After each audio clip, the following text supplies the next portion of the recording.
Okay, so I'm a little bit late. I had to do some reorganization. 90 Rillaboom. Also Pitman 4. Basically, so for those that weren't here last night, we did a sponsored stream. And, you know, normally that's all well and good. Why is my internet not connected? Hold on. Airplane mode's not on.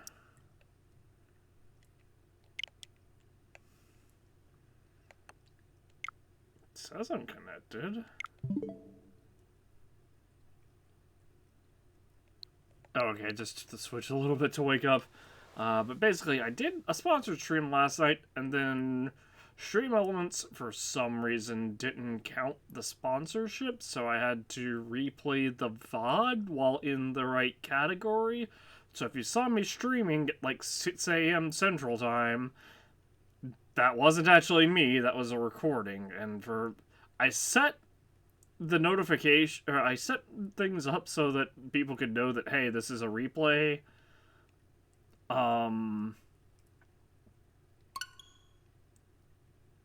And hopefully nobody came in thinking that it was actually me live. I even put in the title, hey, the sponsorship didn't get counted for some reason, so I'm replaying the VOD so that it will count. But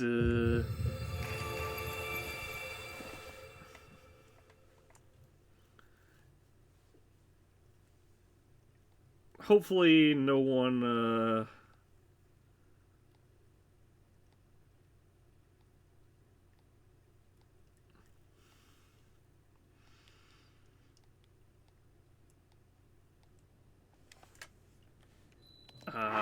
so, yeah.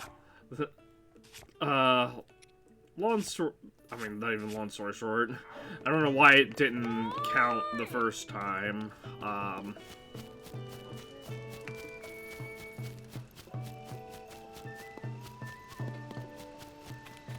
guess since we're here already, we can go ahead and do my amiibo cards, since it's definitely been more than 24 hours since I've done them.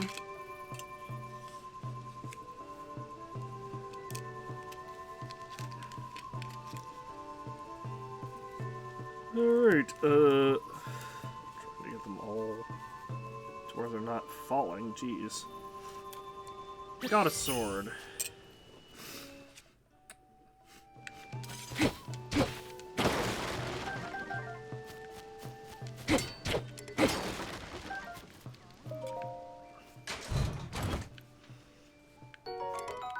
Soldier shield. Useless.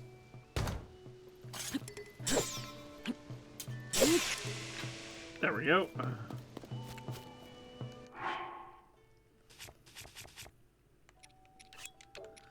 Let's equip this hammer now.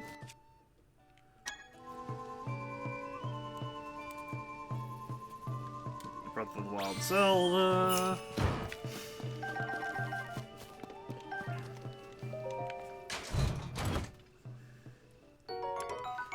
But yeah, the sponsorship, I mean, the sponsorship itself is still going on. I don't know if we're gonna play the game again.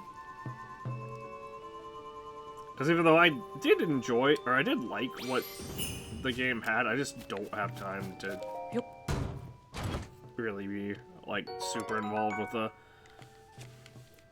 mobile game at this point.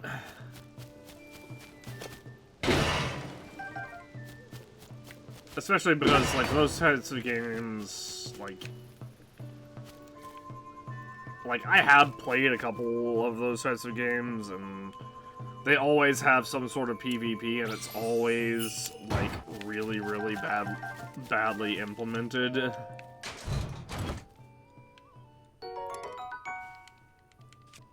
And that one seemed like it was pretty much the same type of game, just in a different skin. But I will say it did seem like there was a lot more to do in that game than in a lot of other similar games. Oh, Sheik's Mask. That's so annoying. Maybe there isn't a full set for Sheik's outfit.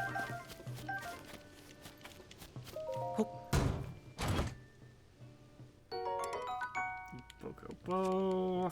Me.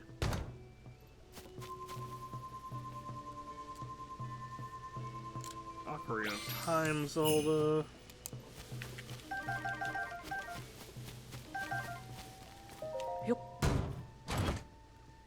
Or Ocarina of Time Link, rather. And I did the thing where I called Link Zelda. Smash Brothers Toon Link.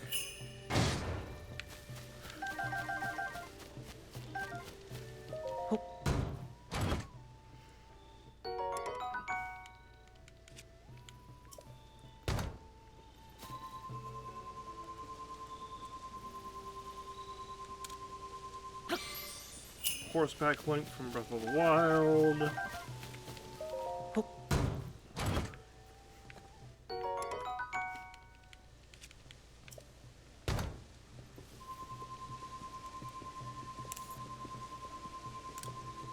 Smash Brothers Link. And so many arrows, wow. Cap of Twilight. Money! Which was Mask Link.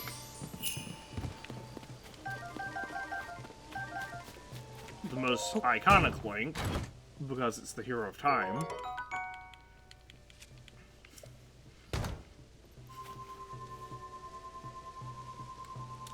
Royal Shield. We did Guardian Shield earlier. Seabreeze Shield. Nice.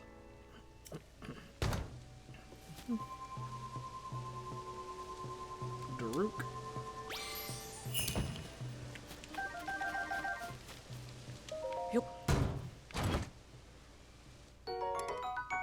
Pristine Cobble Crusher.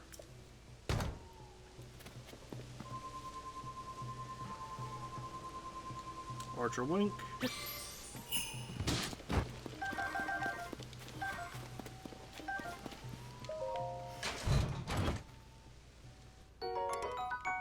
Soldier Bow.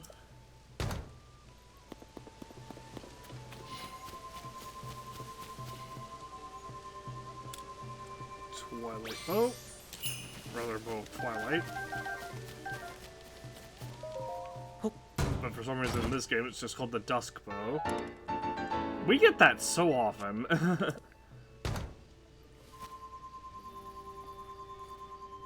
Ganondorf, Smash Brothers. Oh, my sensor's being picky. There we go.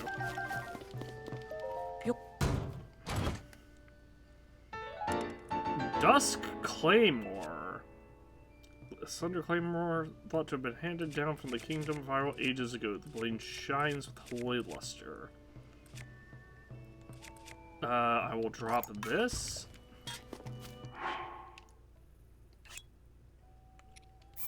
Drop that. They call it the Dusk Claymore, but it's actually this is actually the sword that is used in Ganondorf's execution in Twilight Princess.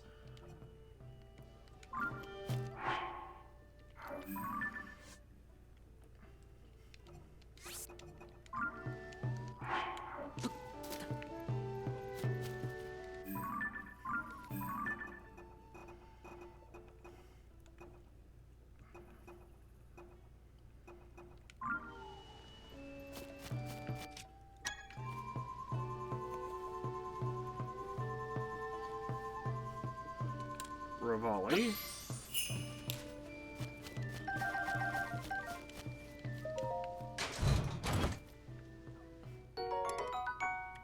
Falcon Bow, which can become a Great Eagle Bow. Bigoron Sword. Yep. Or Big Goron.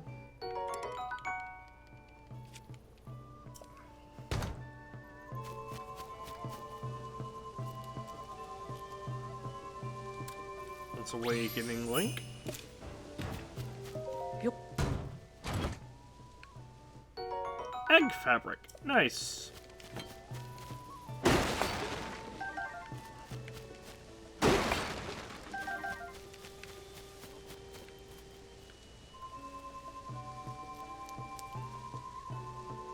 Guardian.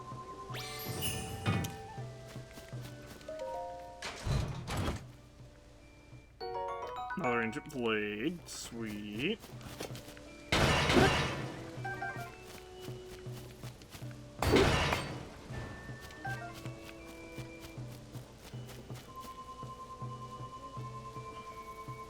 Skyward Sword Link. Oh dear. I dropped the card. I caught it though.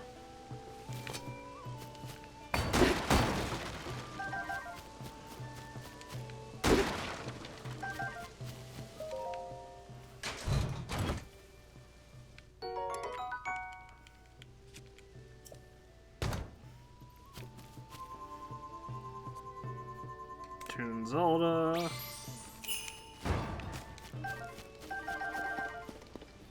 Yup.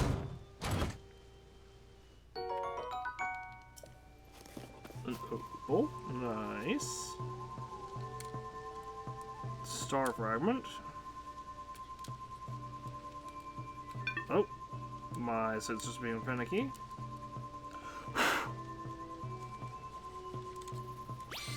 There it goes.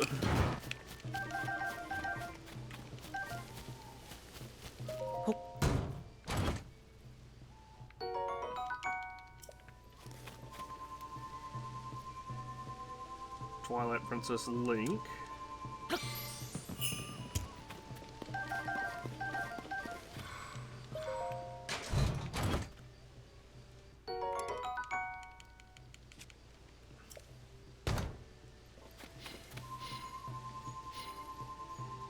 Fierce Deity's Sword.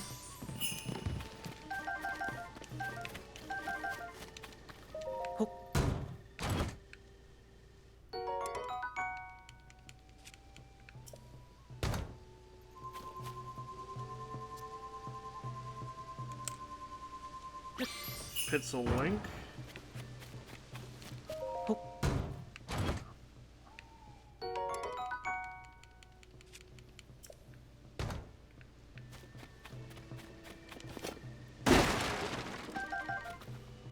Aw, my hammer's about to break. Time for the other one.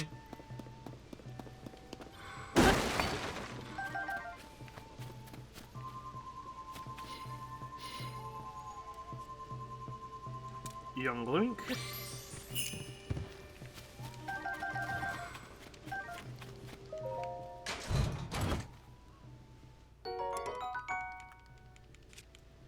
Well, Young Link from Ocarina of Time.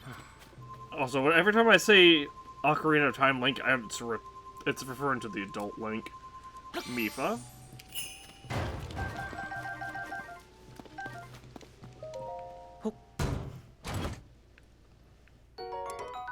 Seansworth Spear. I'm pretty sure we need that to make the light scale trident.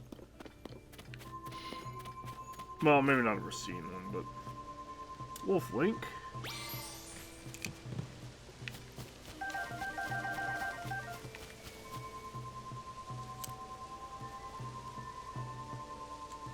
Smash Brothers Zelda.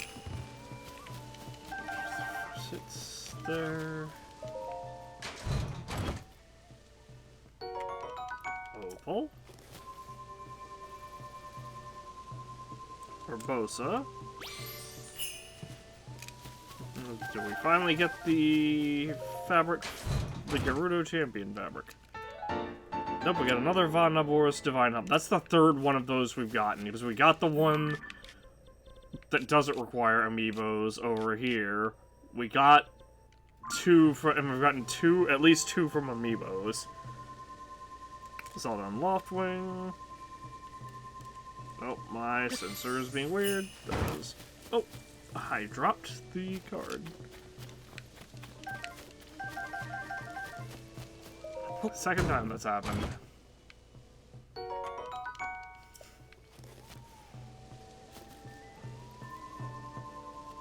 And last but not least, Tears of the Kingdom Link.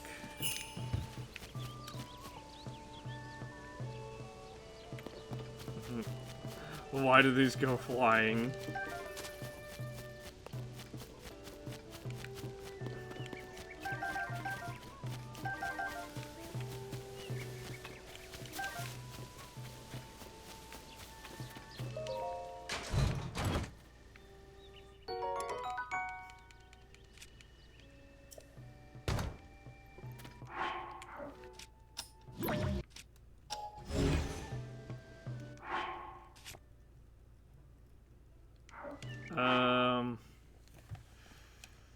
Alright, now that we are done with those, I can hopefully close this. Yep, there we go. A little finicky, but it works. I went ahead. Excuse me. I guess up here. Because I want to try to get some more, see if there are any more pristine royal, doohickeys.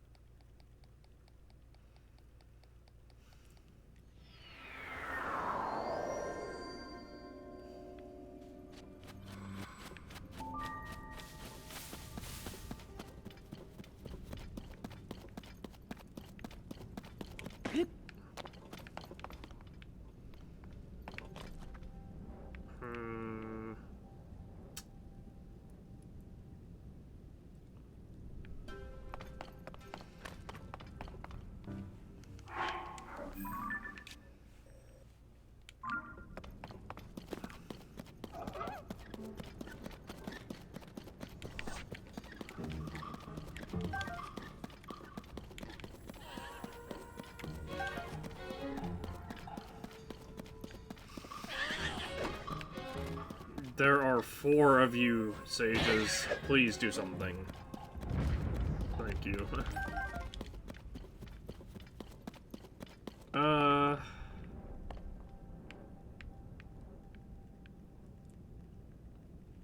have completely... I think it was, like, over in this area?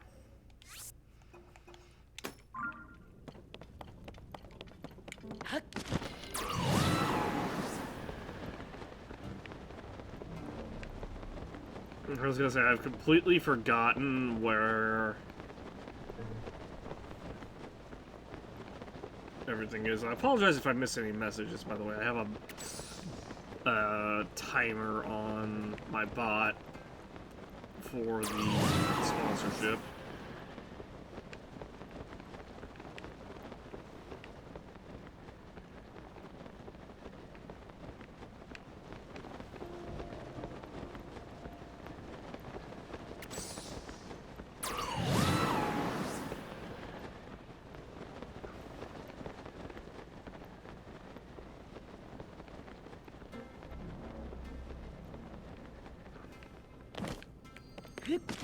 That's a knight's halberd. What about this? Because this is where we found all the royal stuff before. It's entirely possible that... Soldier's Claymore. It's entirely possible that we just got lucky. The Master Sword's power is restored already? Jeez.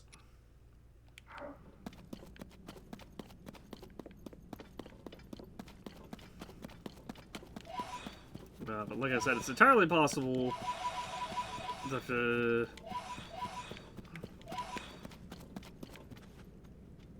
a frauds over there, but I don't know like what type of frauds.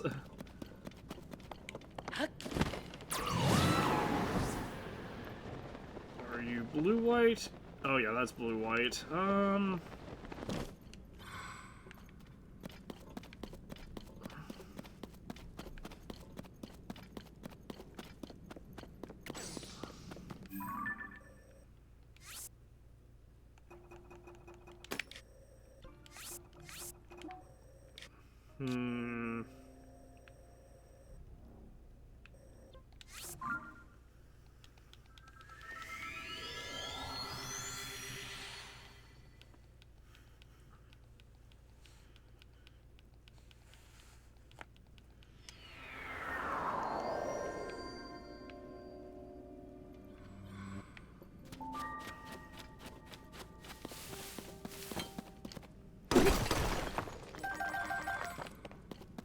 We do also need larger Zolanite.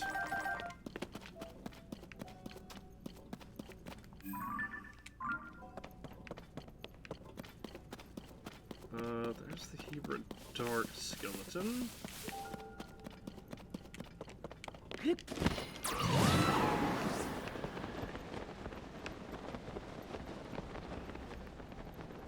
I think some of those beforehand had pristine royal weapons.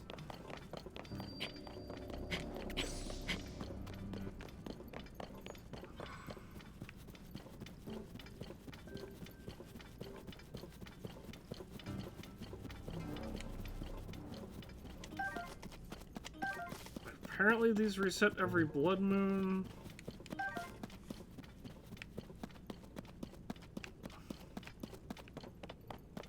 Well, apparently these guys reset every blood moon.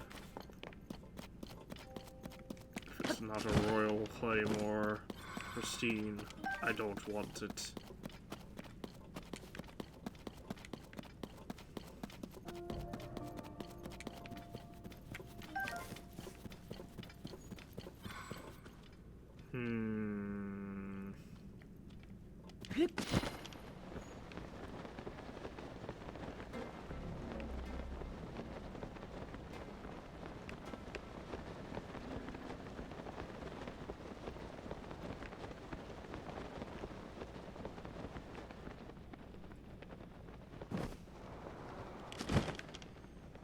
This is a Knight's Claymore. Which is really, really tragic.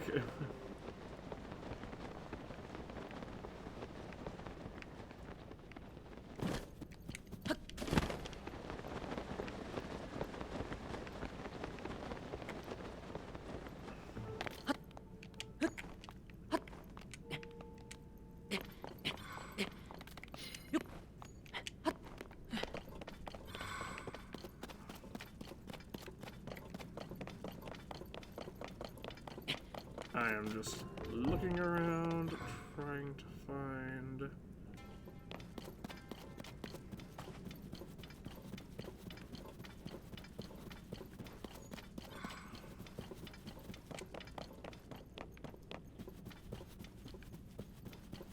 the...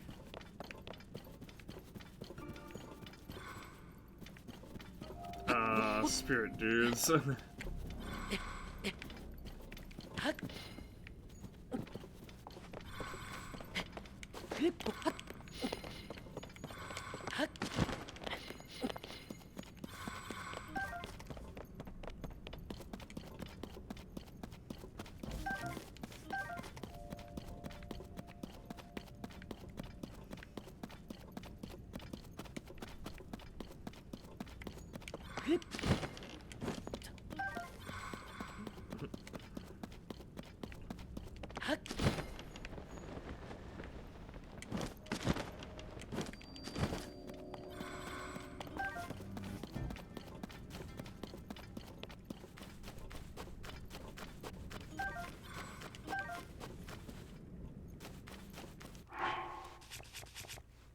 Let's go ahead and equip Flamebreaker. Oh, I forgot to sell those two.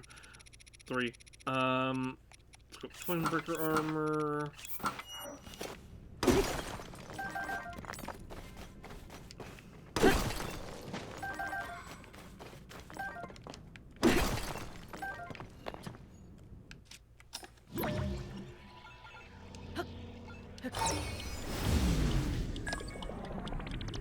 Yoink.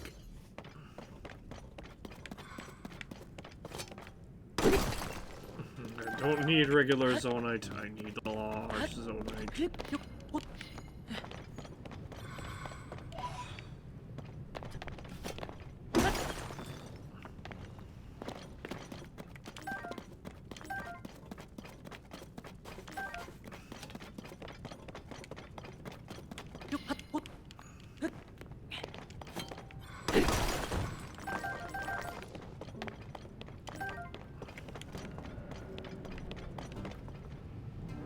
What the hell was that?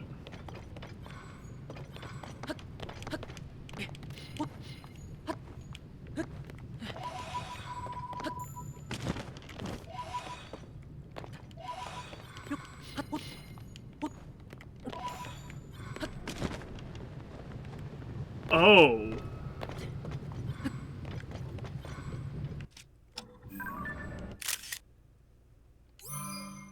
Well, I guess we got the compendium entry for that thing. Unfortunately, that also explains what that large arena there is for.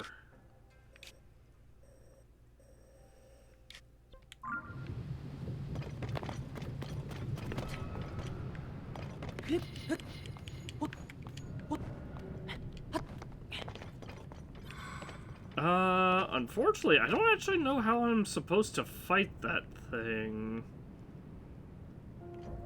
Other than climb really, really high up.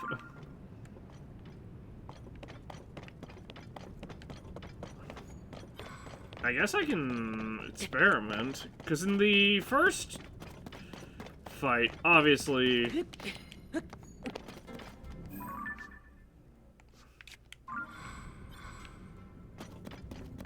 Alright, in the story fight, obviously, you know, there was the whole updrifts thing, and we could just ride the updrifts, and... What the heck? There's a treasure chest over here. Oh.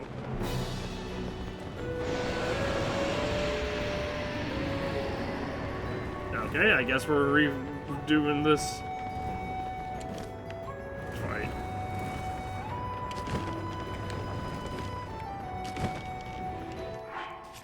Hold on.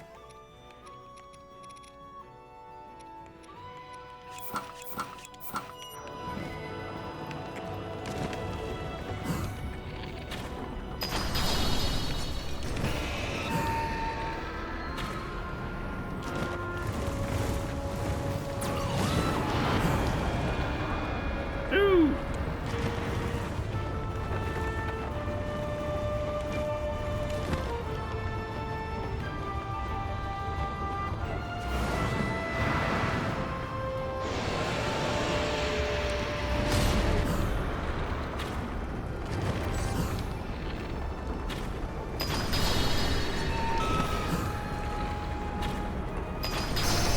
There we go. Phase 2.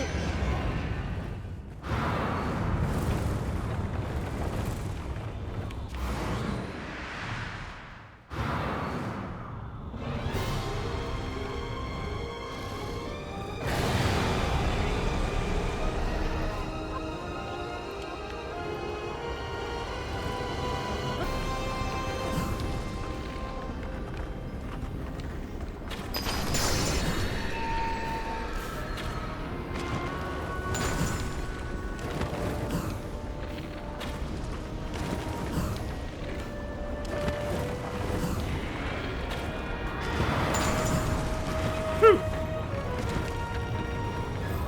What the?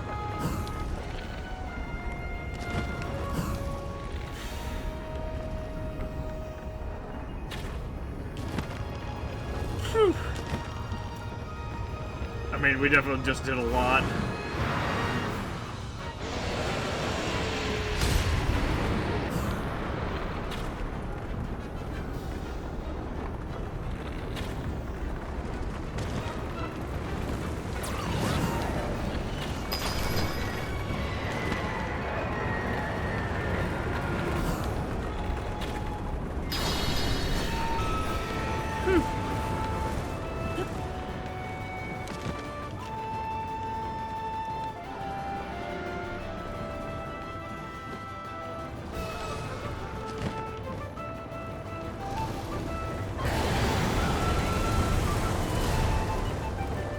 Alright.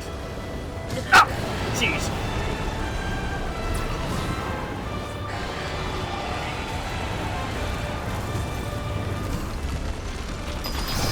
There we go.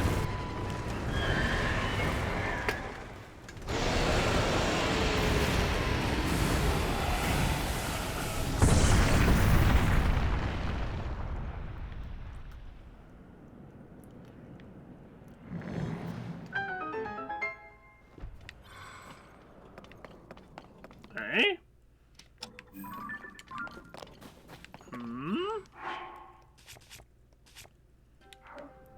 what this is. I mean, obviously it's a thing I can fuse. Can't take a picture of it. I wonder how much damage that does, actually. I guess I could find out by fusing it and get to the Master Sword.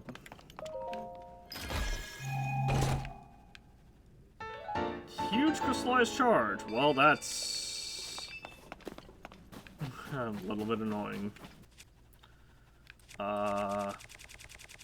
Anyway, Master Sword, congratulations, you got a fusion, buddy.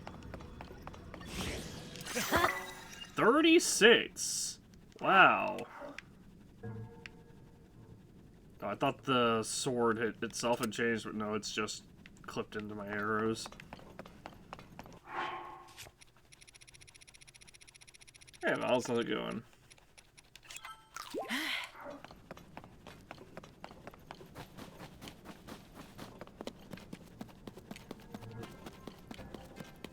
I am trying to... That's not a pristine royal one. I'm trying to see if I can find some more pristine royal claymores. This is like the Hebra underground in Hebra is where I found them a bunch of pristine royal stuff the first time.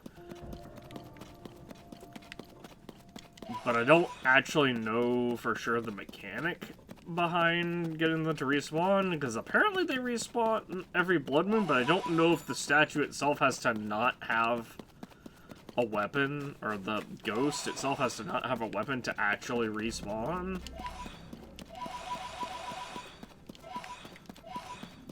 So, I don't know, it's a really weird thing that I'm not sure of the mechanic on.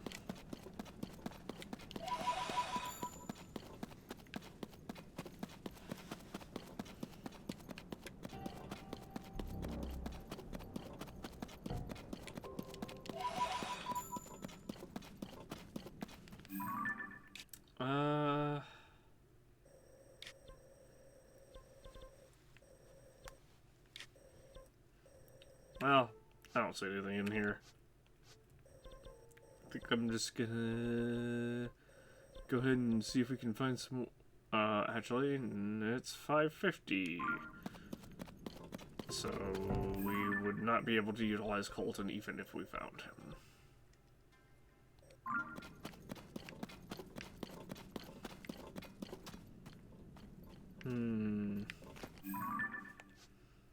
Don't know if I had the right map up.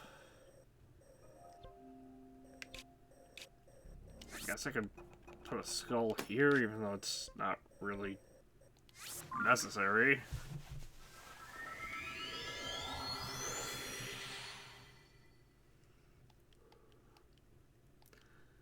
That's still easily the most fun of all the boss fights so far, in my opinion. The, Wind Temple boss. I think I just checked this one, actually. No, I did not. But it doesn't matter, because it's just a Traveler's Sword. And that's real sad.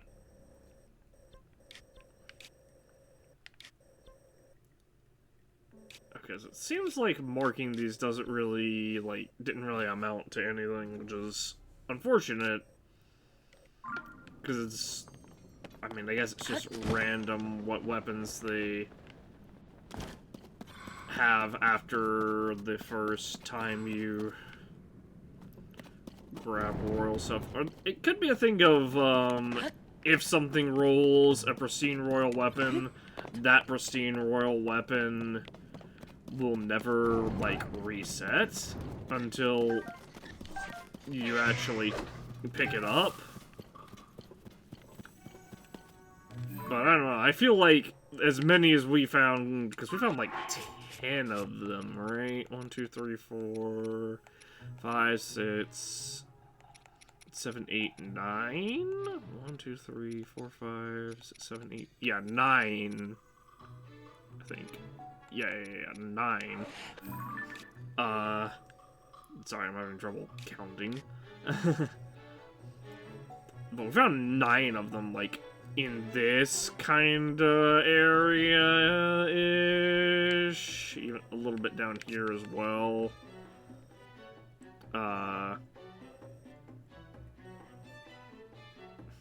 Maybe a little, or maybe like right over here, kind of, sort of, as well. But like, basically just kind of the outline of the Hebrew region, like this area on the map. We found just a whole ton of pristine royal weapons, so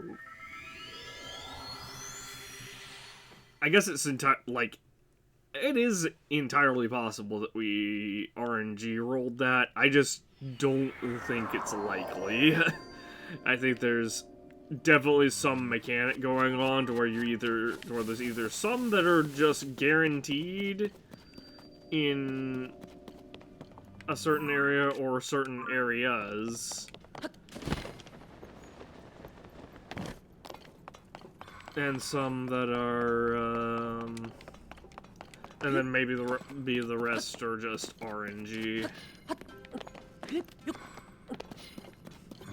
would like to upgrade my hammers.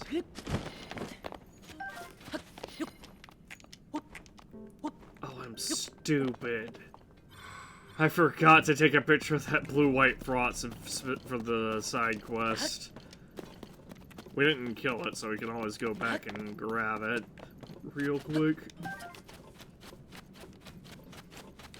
It's just a matter of I saw blue-white frost, but my brain was thinking that's a blue-white frost, not a regular one, so I can't use its thing to upgrade the Tunic of the Depth. Well, the depths here, at least not yet.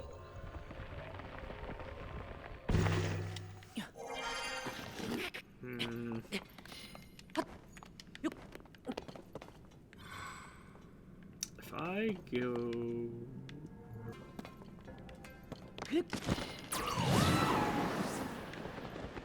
Yep, there we are.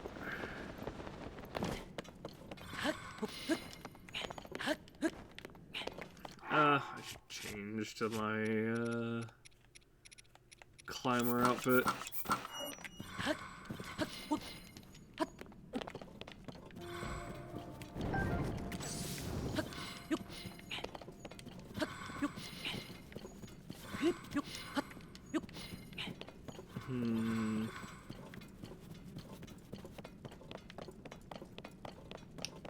Ayo?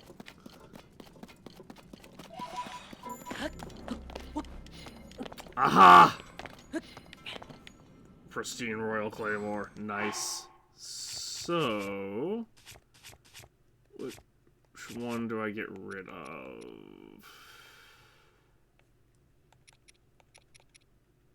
I guess this one?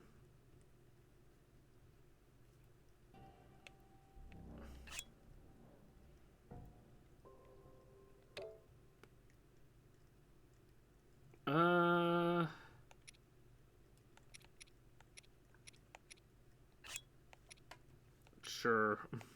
We'll just drop it. We'll take this one. Has long throw, but that's fine. So what I want to do now is I want to take one of the few blue-white frost fans that we have. So we have a couple of them. We just haven't gotten like a whole. No, we have exactly 4. Next we have this, and blam. Blue-white frost smasher. Which should work as a hammer. Also 69 damage, nice.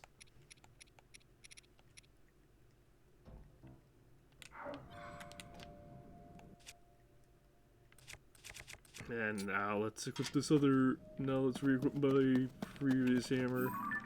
And I also want to mark this. Hebra is still being very generous to me.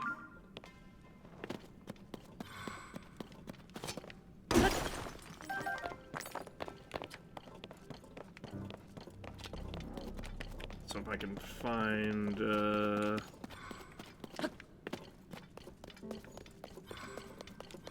3 more. amazing shape. I will have to go kill some more blue-white frotses, but that will not be a problem because we know of a lot of them. We know of one. We just found one, like, right here, I think it was? May have been right here. Yeah, you know, I think it actually was right here. It was right here. There's definitely another one for sure down here. And I'm sure there's a lot of them down, like, in this kind of area. Like, right here, maybe. Yeah, because right here is where a Lionel is. Maybe right here, too.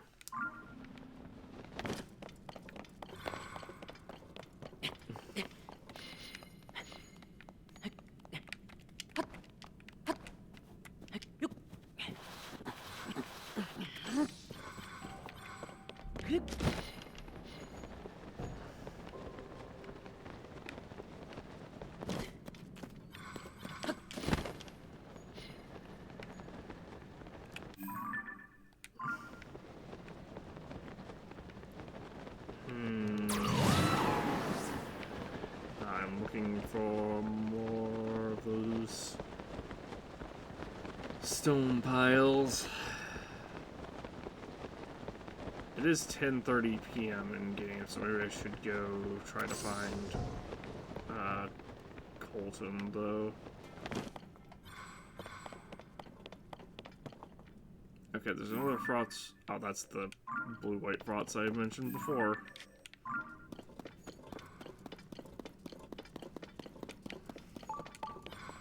What? Why are there electric enemies right there? I never would have guessed.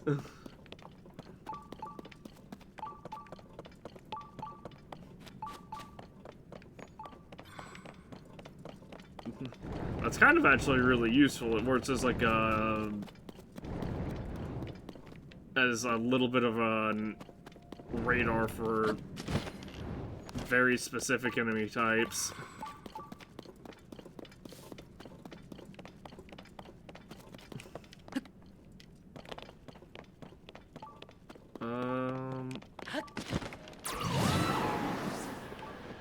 This way.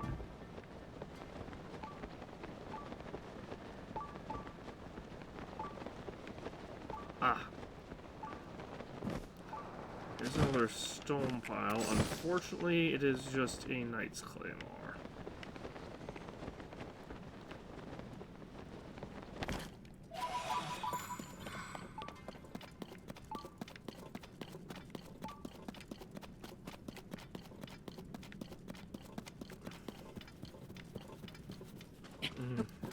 Hebra. Underground. Giveth and then also not giveth.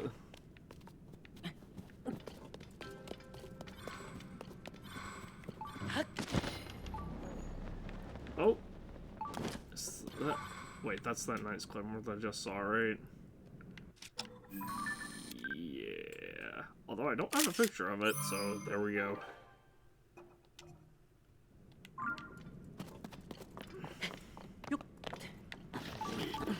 Not my word. You know what? We'll just go this way.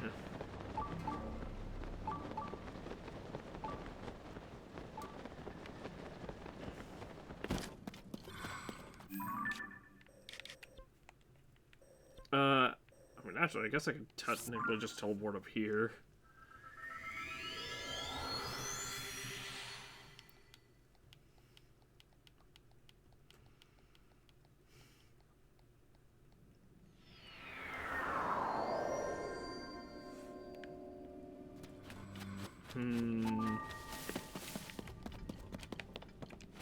Where is...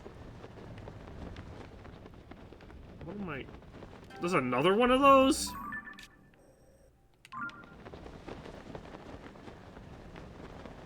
I didn't expect there to be more than one of those down here, I'm not gonna lie.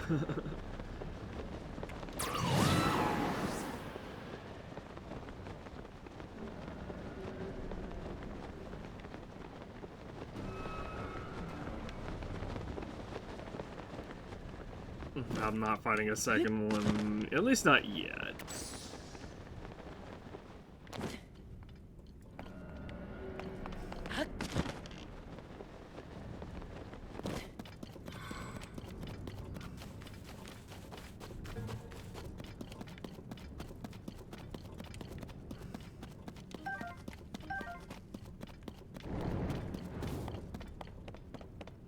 I will say, though, it is interesting that,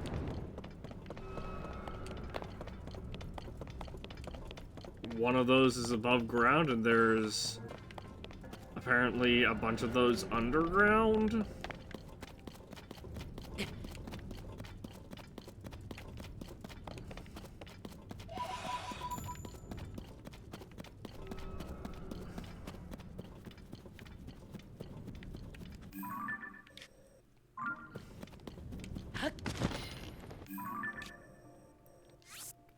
Okay, so these are like boss platform things.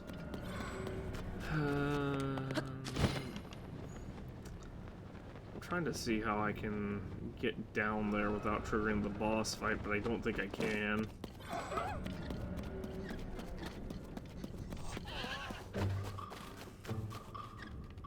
Would one of you deal with this thing?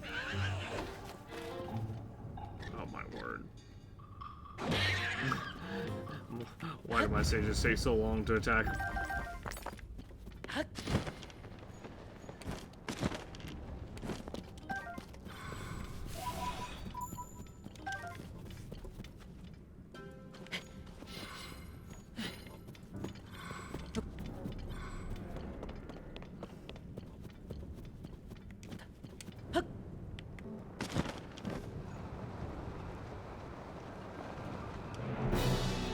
Oh, well. I guess we're fighting.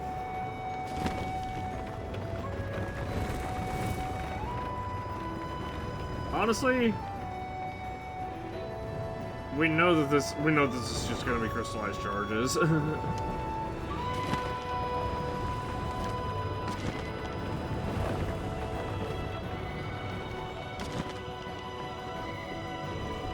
Can I teleport away from here?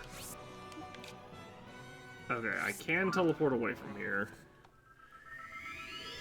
I just wanted to see if there were any of those statue those ghost dudes that have the weapons down there, and it didn't look like it.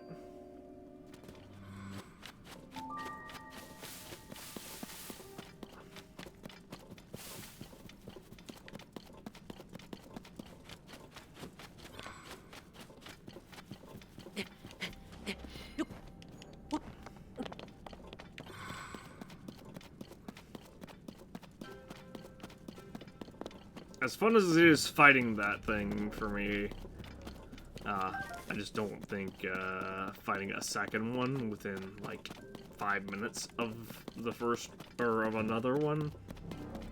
Well, I don't think fighting two within like 5 minutes of each other is really worth the effort.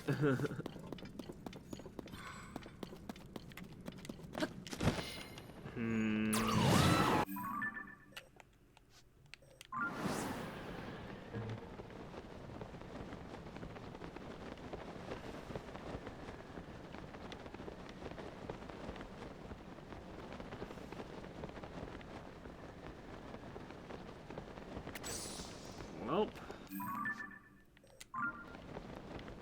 I'm not seeing any more of those rock piles. And that is, oh, there's one. Says, and that is real sad, because that means we only got one, royal clay. So we only got one royal claymore this time. What does this guy have? What is that? Is that another traveler's sword? Maybe a traveler's claymore. Oh, it's a knight's broadsword, I think.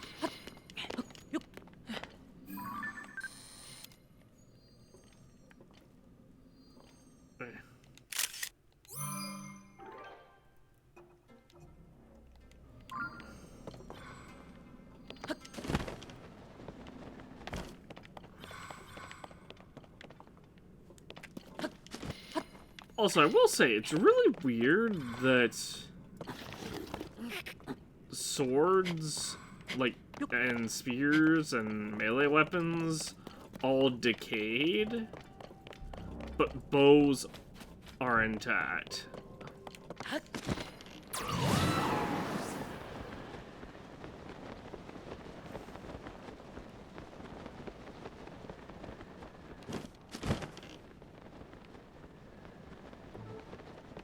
Not to mention certain other, you know, things. Soldier's Claymore, yes.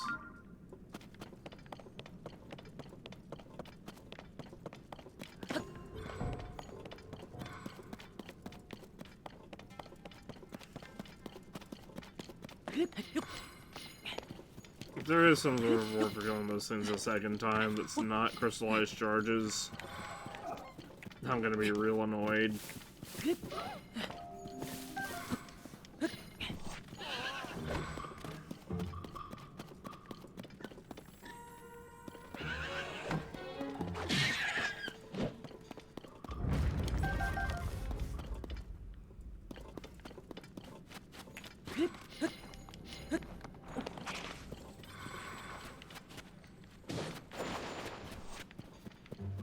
I thought those were stolen. That was a bunch of stolen, and I was about to use a dazzle fruit. Oh my gosh, speak of the devil.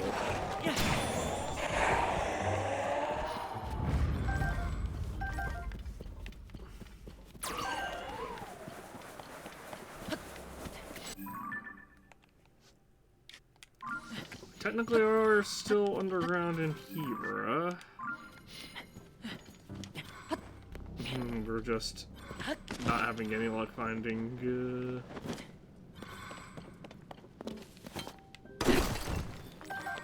the thing that I want.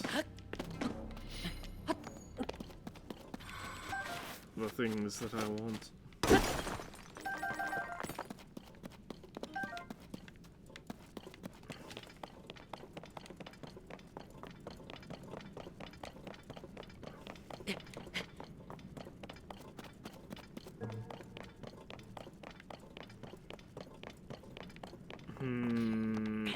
You know what? I just realized I could. I don't think it's really gonna work. But I was gonna say I can put Royal Claymore Pristine on my sensor.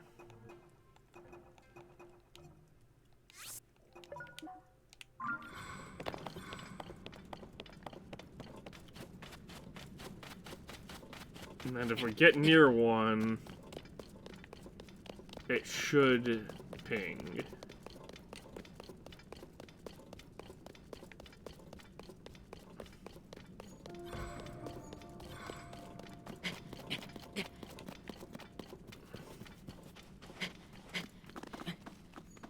I sincerely doubt that's going to work, and it's a very, very niche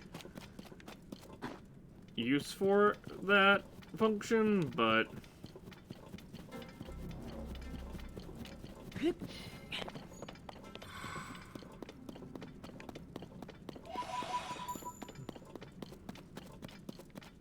you know, maybe I'll not see one of those rock piled thingies, and there will be a Royal Claymore that I almost run directly by.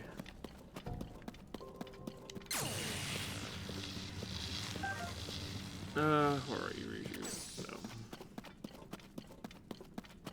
Don't need that. What kind of frost is that? Blue-white? Nope, obsidian.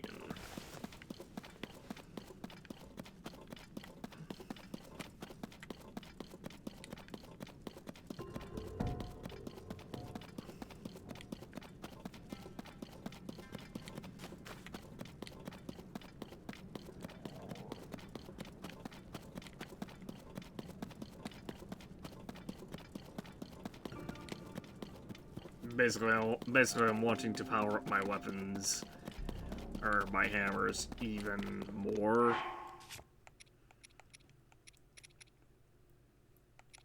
by using pristine royal claymores. And combining them with blue-white fraughts thingies. Fangs.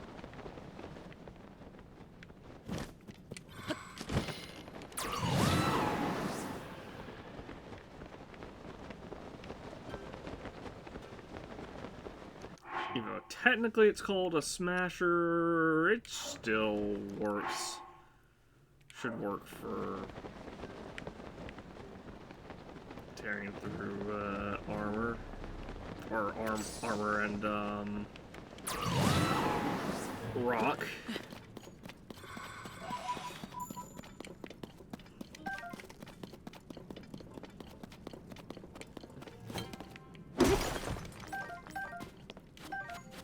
Excellent, more large Zonite.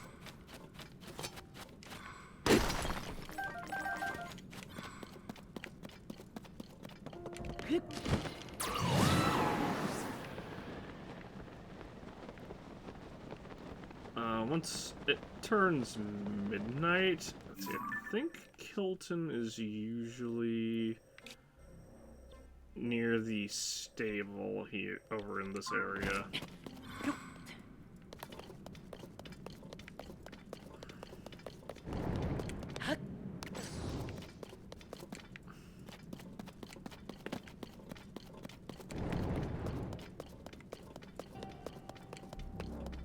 It's a knight's halberd. So sad. Then again, we have 3 pristine royal halberds fused with silver lionel saber horns, so.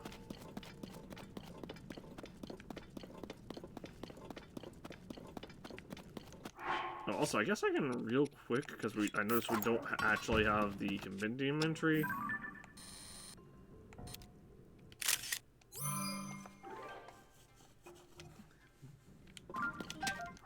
There we go. Now we got a decayed Royal Claymore compendium entry as well. You know, I already forgot that I actually set the scanner to pristine royal halberd, not halberds, to pristine royal claymores. So, didn't matter what that thing actually had.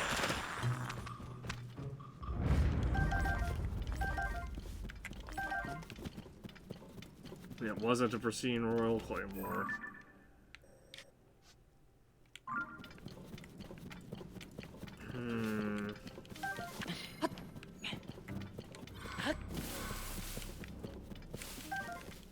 Well, I don't think we're technically in Heber anymore. I think now we're more technically considered in Central Hyrule.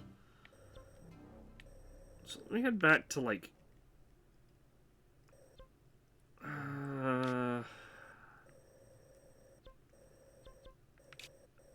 maybe, like, right here?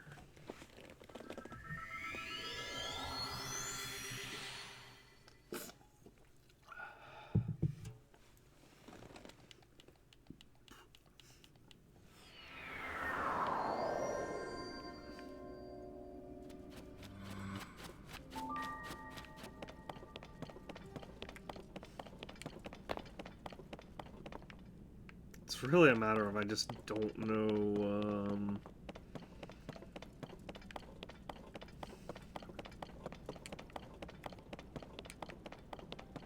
the locations of these things off the top of my head, and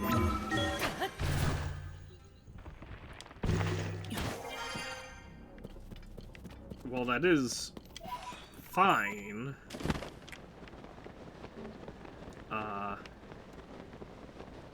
It makes it a little more difficult. I wonder if you can find pristine elite royal equipment. Or rather, royal guard equipment. I called it elite royal, but you know what I meant. The tier that's like more powerful than royal and deals more damage when it's close to breaking, but also...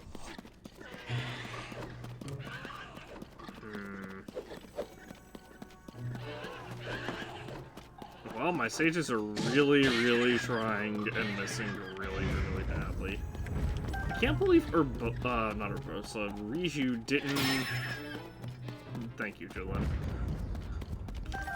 As I was going to say, I can't believe Riju didn't one-shot that thing.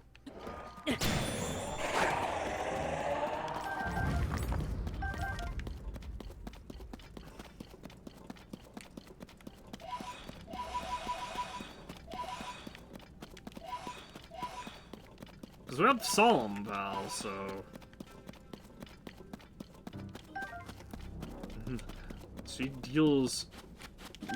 She presumably deals as much damage as she possibly can.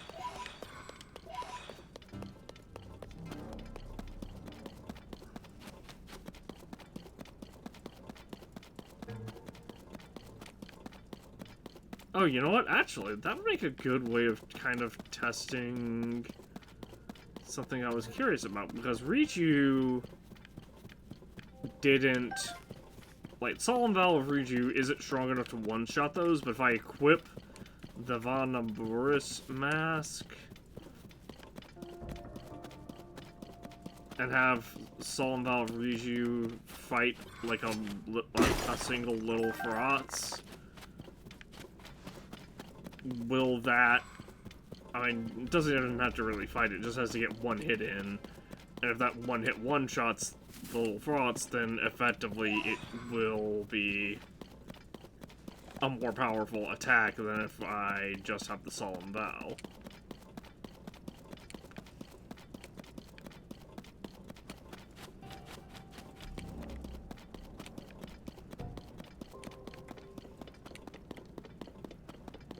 There's so many things that now I'm like...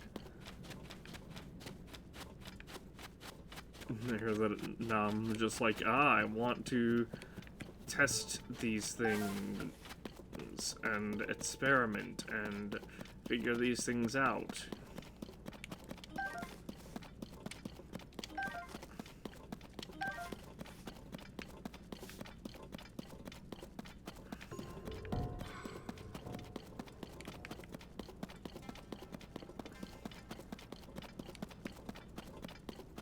And I really, really wish I had thought about them before. I guess, to be fair, I did kind of think about them before getting Riju, so I should have paid a little more attention. However, one big problem is we can't have the various well, as I champions, the various sages in the depths. Well, we can do it for Yonobo, and we can do it for we can presumably do it for who I can only presume is going to be called the Sage of Spirit. It seems to be being implied to be,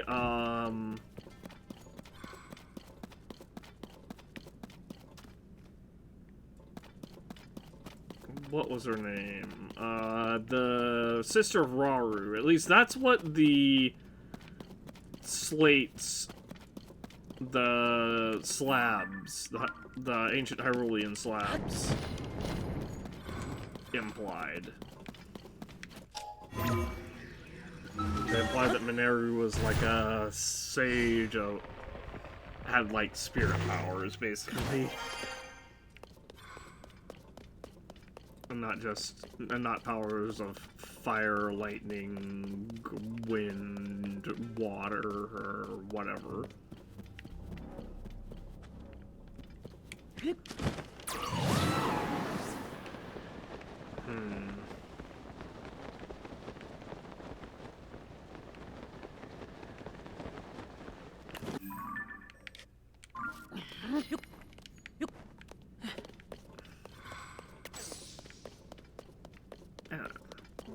There's really no more royal pristine royal thingies down here. It seems like.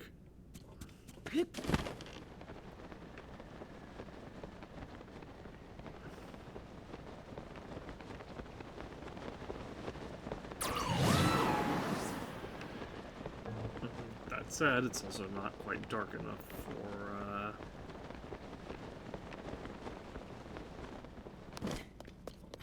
to teleport out. I guess I could try looking around some other areas.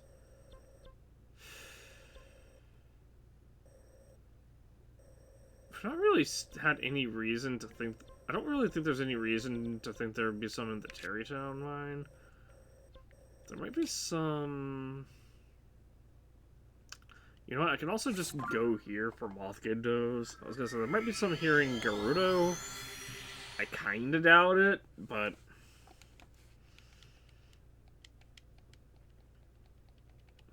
maybe. Oh, we also need to kill Moth Gibdos anyway.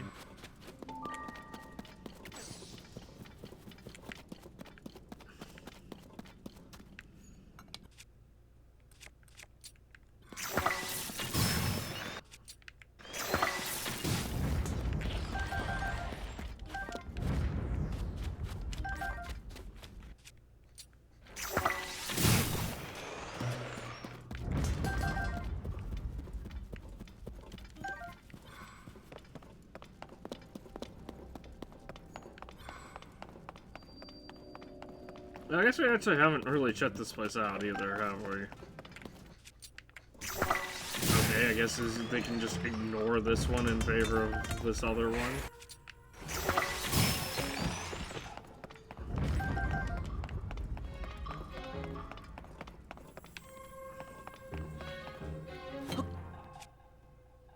If I throw a Dazzle Fruit, does that also trigger there? It does! Interesting.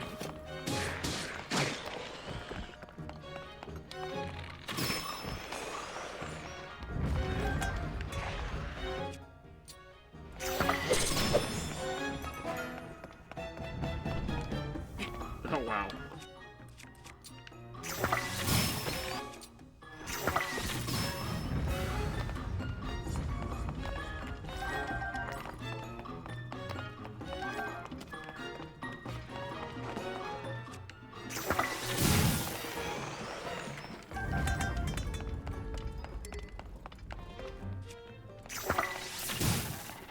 There we go.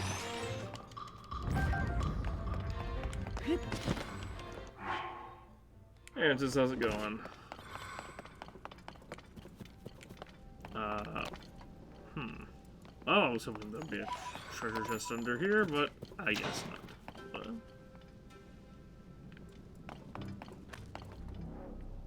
Did Tulin try to shoot an arrow at the Moth Gibdo way over there? I just heard a weird sound, and I have no idea what it was. Oh, hello. Large crystallized core. Really disappointing, but...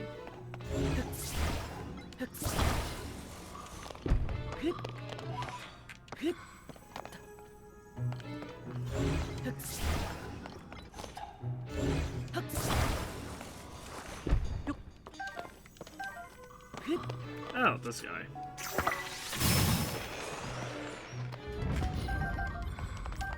Oh.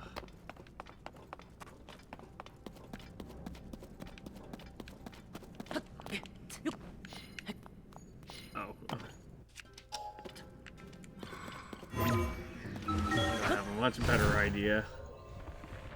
I'm not too bad. Little bit I'm slightly annoyed because I did the sponsorship, or my sponsorship yesterday, and Stream Elements didn't track it, but I was able to get it. Oh, shoot. I was able to get it taken care of by just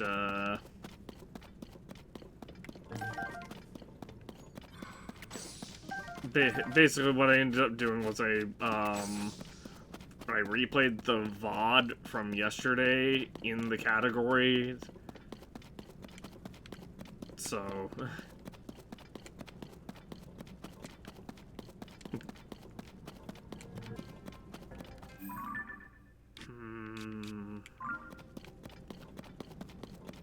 I'm trying to see if I can find... well, I guess it's later now that I can exit.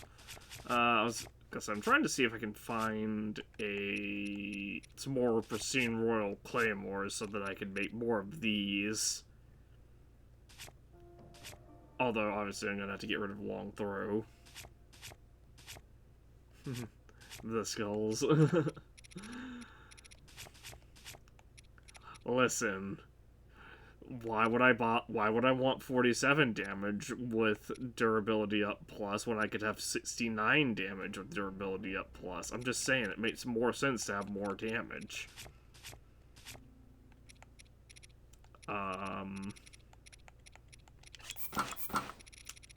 Anyway, I was gonna go talk to Colton, I believe, is the one that wants to turn into a bubble dude.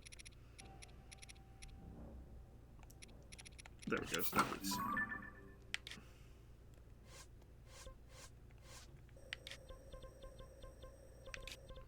It's gonna do the one up here so that we can maybe see if there are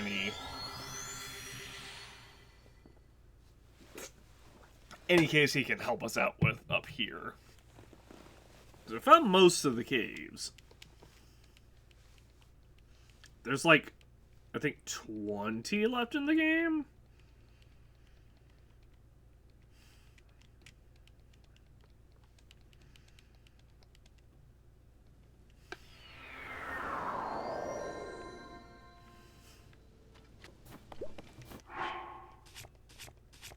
I guess I can eat some of this junk food. Also, before I make it for a second time, we can go to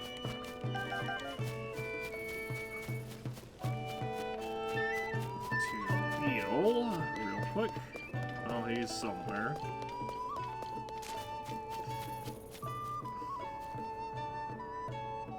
Huh.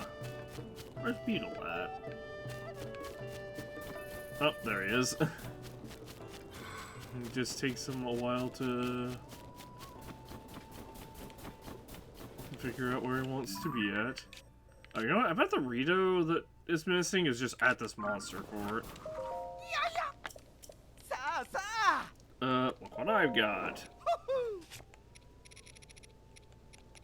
We got a second Cheeks mask. Wow! A second mask of Cap of Twilight, rather. And a second well, this is more like the third or fourth Von Umbora's helm we've gotten. Do I have anything that I can really get rid of? I want to wait till we get more. Believe it or not, I want to wait till we get more Lysolphos Talons.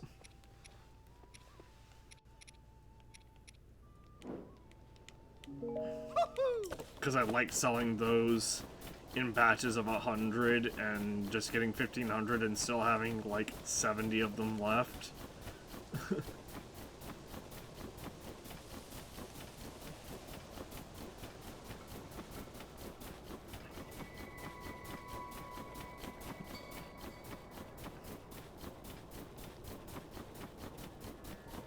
Alright.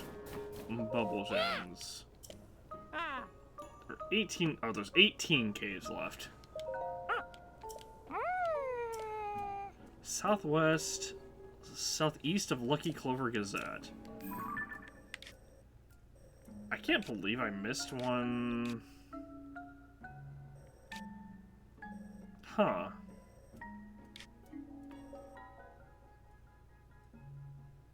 I'm not sure where that would be.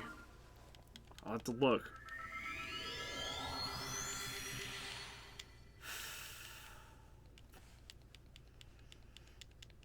I was gonna say, I can't believe I missed Bubble Frog that obvious, but I mean, obviously it's not really that obvious. It's a southeast of Lucky Clover Gazette.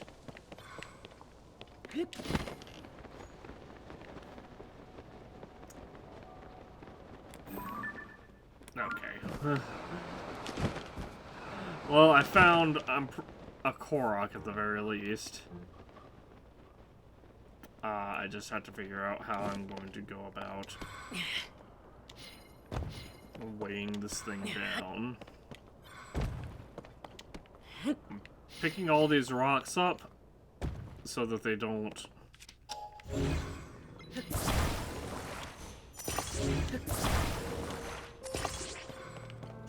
So I'm worried if I do this... Okay. I was gonna say, I'm worried if I do this and they're just gonna go flying.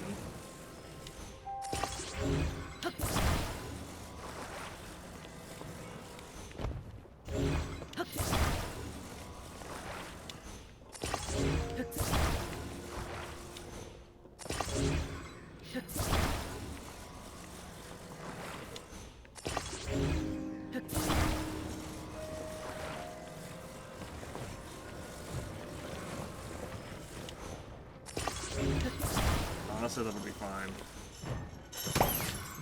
As long as it weighed enough to do that.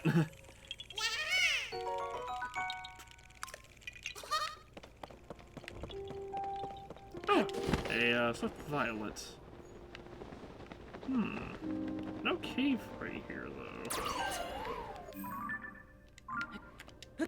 Which is weird.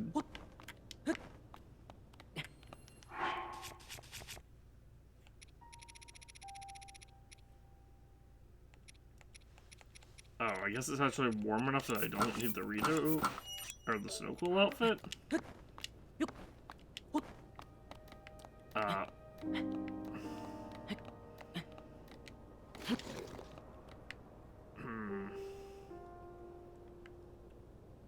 You know what? I'm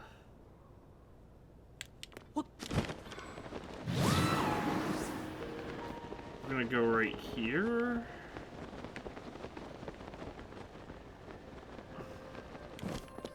I want to explore this gorge right here a little bit more, because I feel like the lake is probably just going to be like Strock Lake Cave.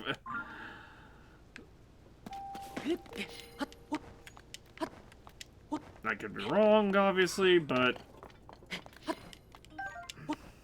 I mean, so far most of the cave, of the lakes have had some sort of cave near them. At least... Thunder Plateau had one. Lake Hylia. Actually, no, it was just Korra. Oh no, Lake Hylia did have a cave.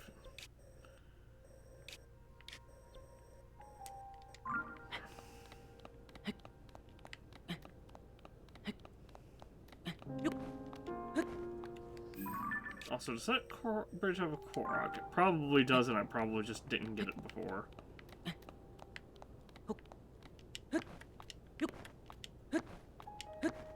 Okay, game.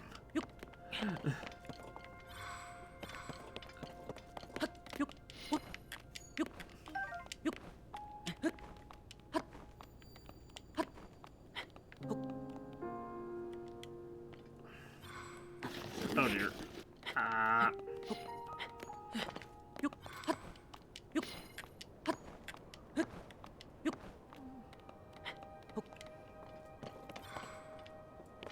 There we go. Oh. And I did make that stamina food, I know, but I like being greedy and cheap.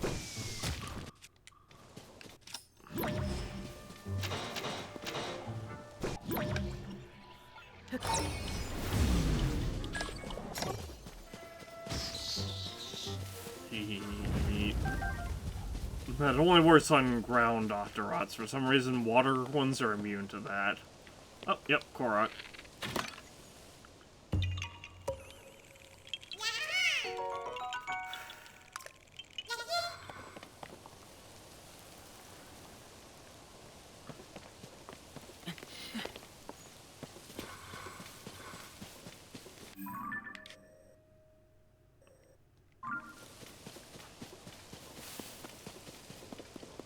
Hmm.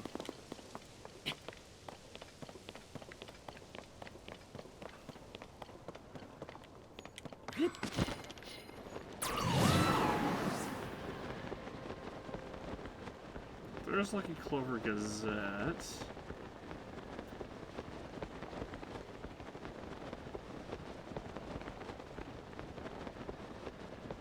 Unfortunately, he really didn't give us anything or a lot to go off of.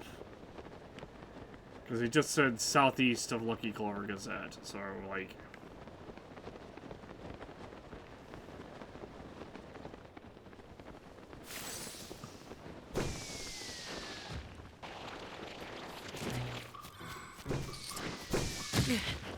Okay.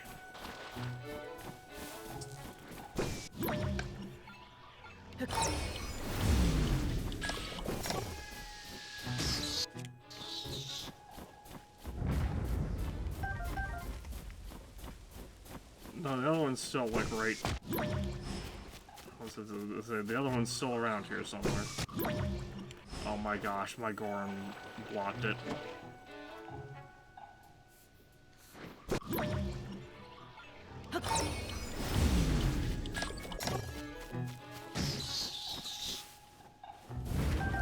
There we go.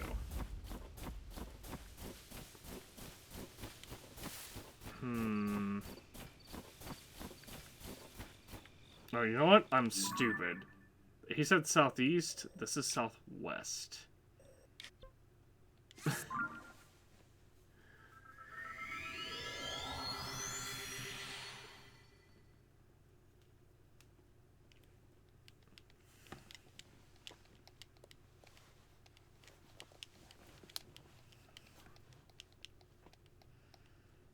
So southeast of Lucky Clover Gazette.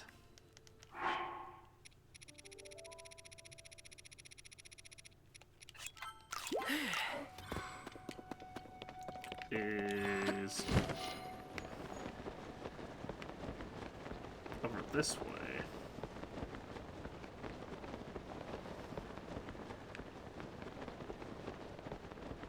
And so if we go to the place and go southeast over here.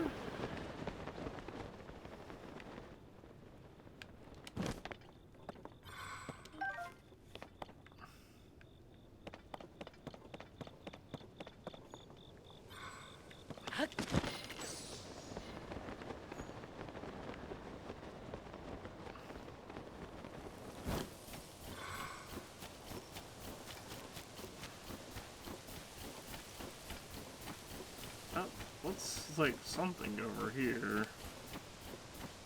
Oh, that's just an underpass or something. Some sort of opening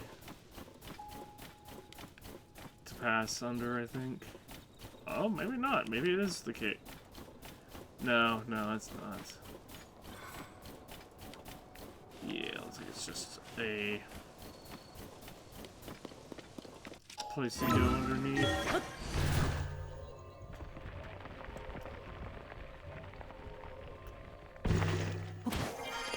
This is gonna hurt. I am surprised it didn't hurt. Oh.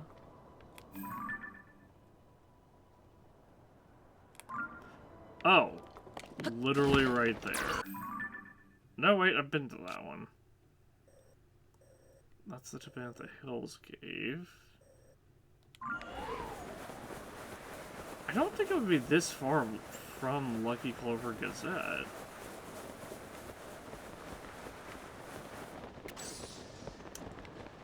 I wonder if the cave entrance... You're playing Minecraft with Twin? Nice, have fun. Anyway, as I was saying, I wonder if this is one of those, if this is a tricky cave where the cave itself is, like, down below?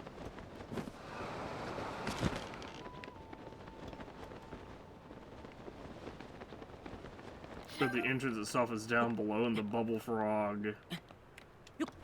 Doesn't seem like that's the case, though. It's not below? Okay, I was gonna say, I wonder if, like, the entrance is past... Oh, there are two more pilots right there. But... Okay, do you happen to know where this cave is? Because I don't actually... Well, because I have no idea. I'm just gonna be completely honest. I guess I could use a tree, but...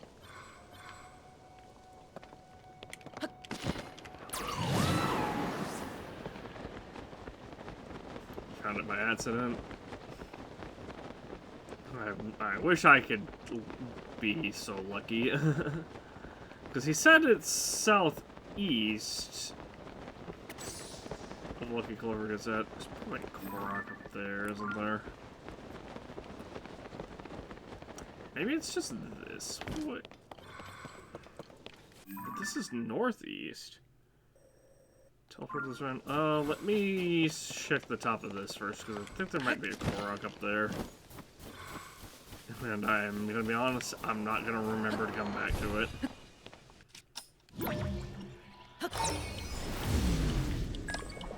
Oh, teleport to the Rito Shrine. Oh, not a cave, not a Korok, but it is a kite shield.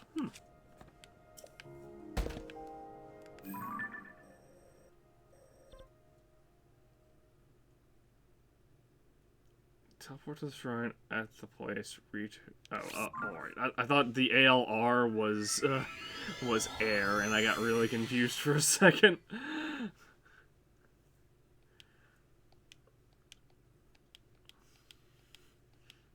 Alright, so teleport to Rito.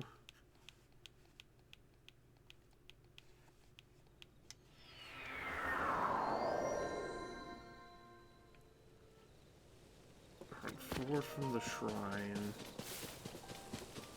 Jump off and turn around.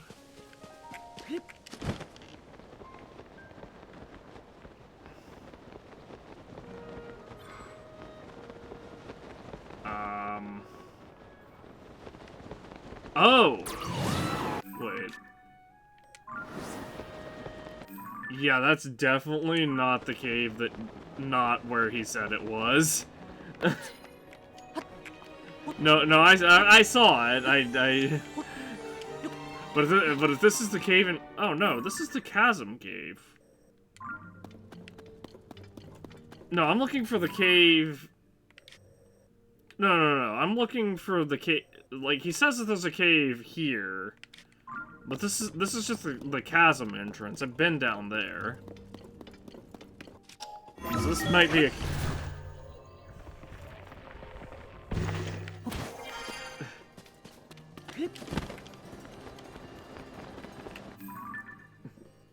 No, I'm looking for a regular cave, sorry. Yeah, I've been down there. That's where the final battle with Koga took place. I just went down there before even then. You don't know where the other one is. That's fine, then. Because I have no idea either. All I know is he said southeast of the Lucky Clover Gazette. The problem is, it's not very specific. I don't think it can be very far from Lucky Clover Gazette, because obviously if that's being used as the landmark. So that's straight east. So the path southeast would be like right here. It wasn't right here.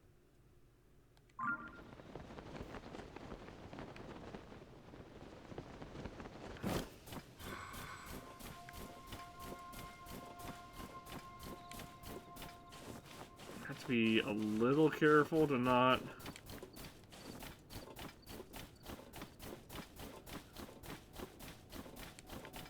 jump to this so far back that I'm going southwest.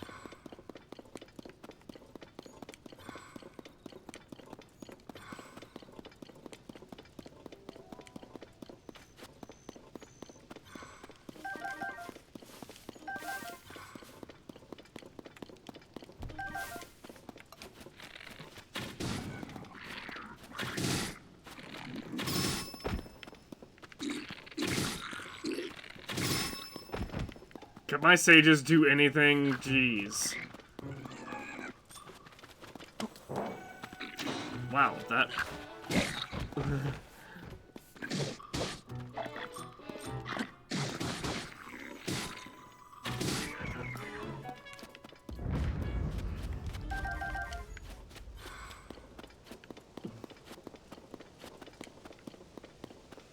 I'm suddenly reminded why 3 stages of attack up is always necessary. Oh, the silver enemy takes 4 shots with your Savage Lionel bow, and then your sages have to beat it up for like 5 minutes as well.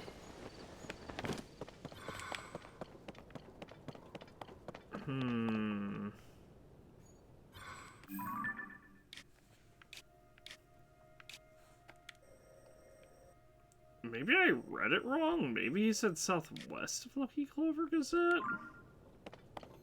I'm pretty sure he said southeast. Hang on, can I, like, pull up? Probably not. I was gonna ask if I could pull up,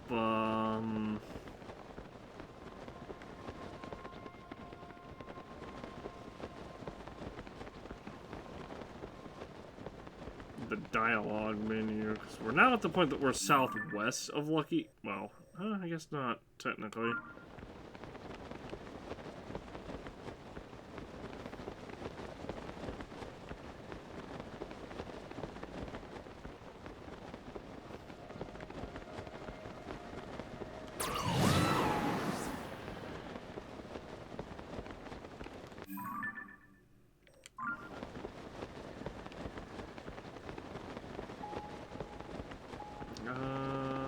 It's not over here.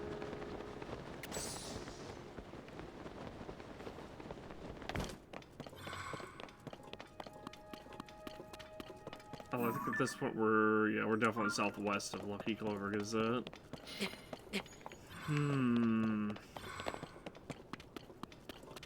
Yeah, I have no idea where this is. It's a rush room.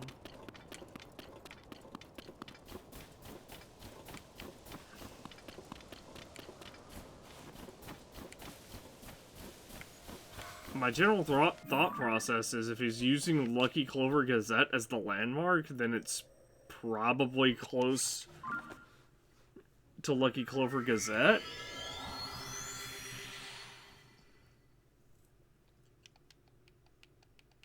But I had no idea.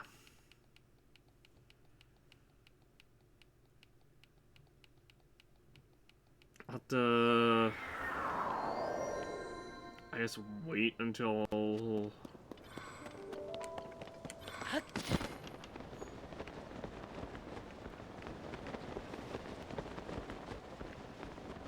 Wait a second. What if it's...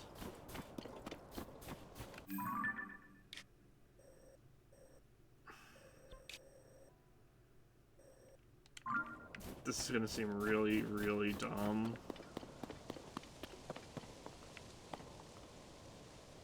What the heck? Oh! I found it. Okay, so... by southeast, he means... almost... he means...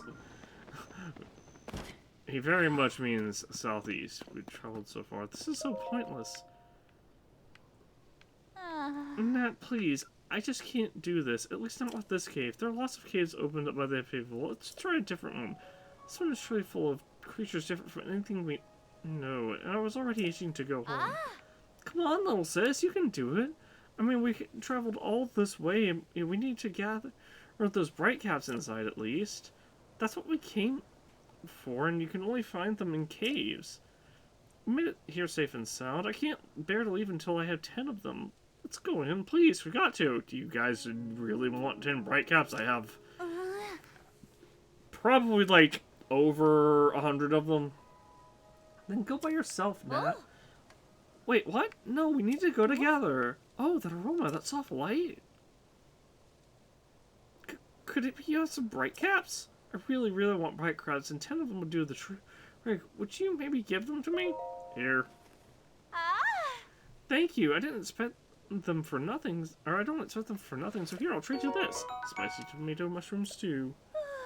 You're a lifesaver. Now I don't need to go into that awful cave. But I have to say, it's amazing that you collected so many bright caps. I mean, they're only found in caves like this. Oh!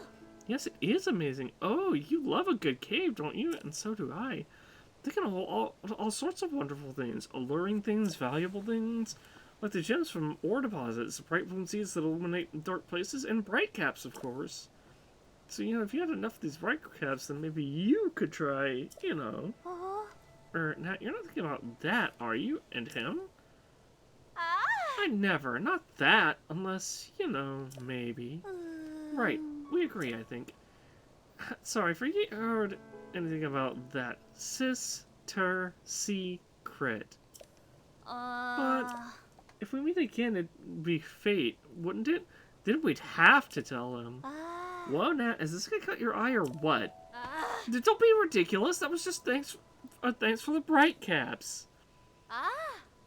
But I will say, we're scouring high and low for something here in the Hebrew region. We searched most of the south, so now we intend to go north. If we meet again, we'll tell you that secret of ours. Well, see you. Let's head up, Megan. See you around. Great. Now I had to go through the entire cave mushrooms. Now I have to go through every cave in the Hebrew region to find them. Oh, neat. Misko treasure.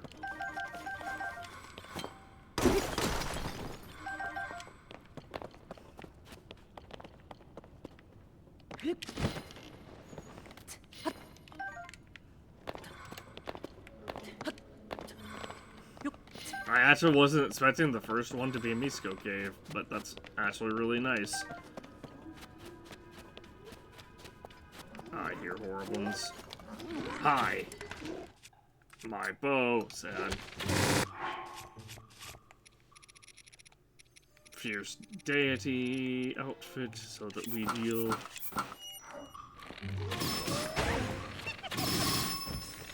Oh my gosh, we just shot him like 5 times in the head.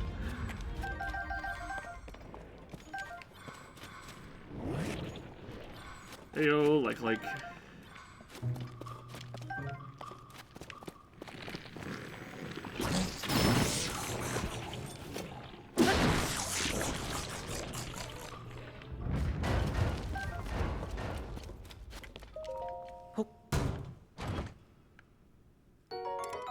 Oh yay, a kite shield. I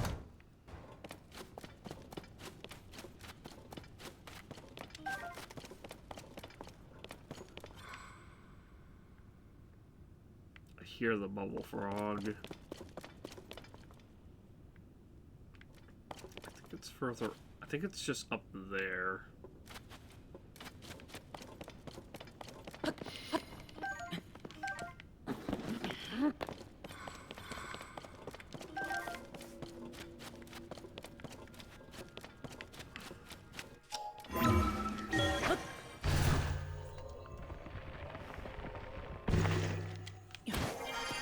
I was right.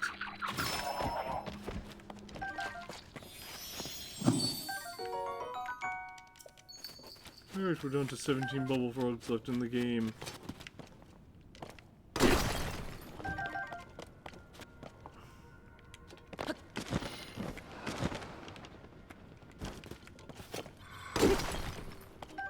That's funny.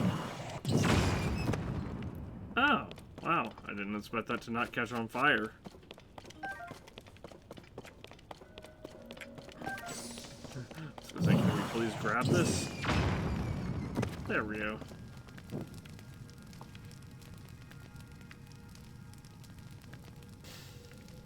I wonder if this is going to be the frostbite headdress or what? Or not headdress, shirt. It is! Nice!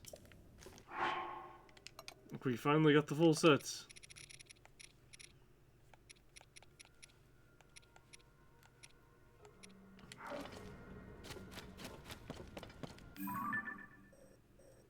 And this is just called Bright Cap Cave. Are you serious?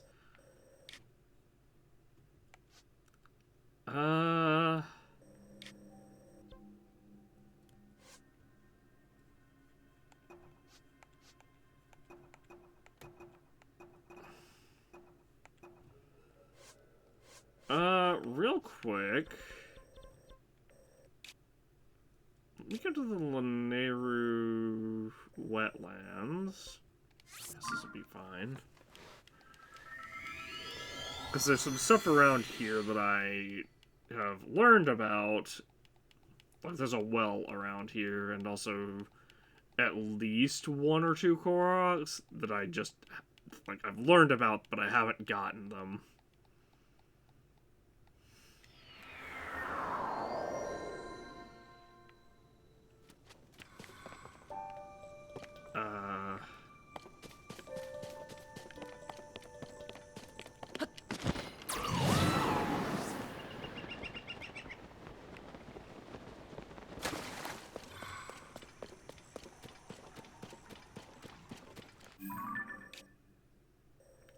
I think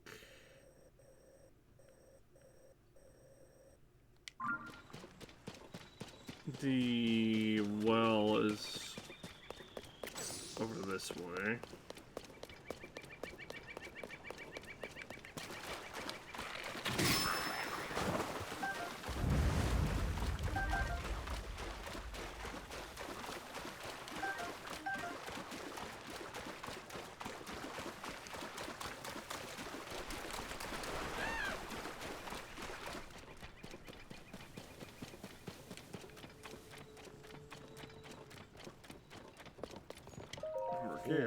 Before Mercay Island, a chasm was discovered there. A deep gaping hole that's bound to be full of undiscovered plant and animal life. It simply led to explore it were not a surefire way to get myself killed.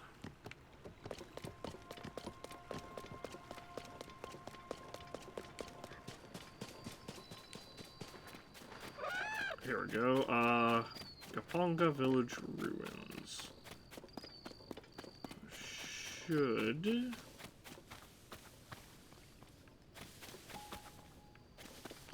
be a well around here. Spot fruit. Nice.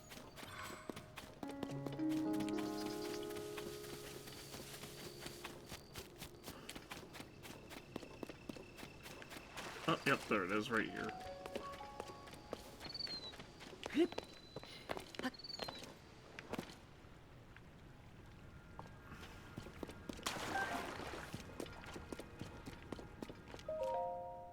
Today I fell off a cliff, not to self-mountain climbing on a rainy day. Rain is a bad idea. How are Sticky Frogs able to walk so effortlessly across slick surfaces when I just slip and fall?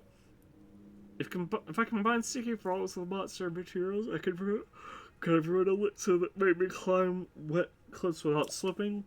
If I was what, that might make for a perfect rainy day aperitif. I didn't see who that was written by, actually. I think it was Oritamu. Which is kind of funny, if that's the case. Anyway, the Korok that I know about is up here.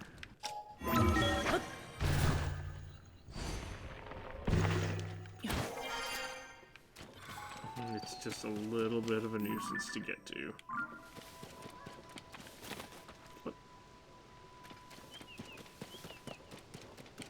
Oh, here's the second one.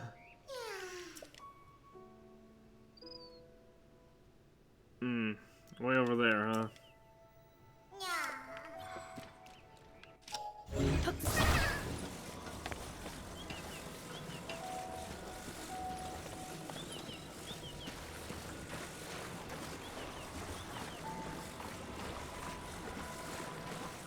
Boy, sure would have been nice if they had included some sort of Zonai device to travel over that way, but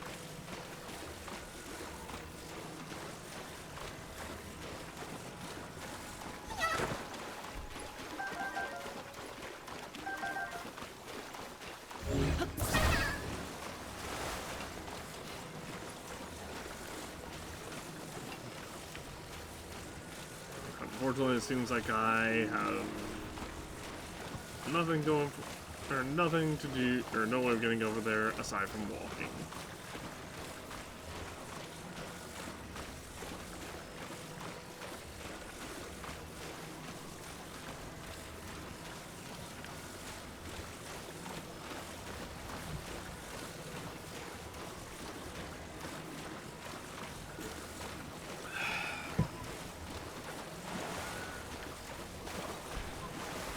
I guess I maybe could have technically made something, but... Meh.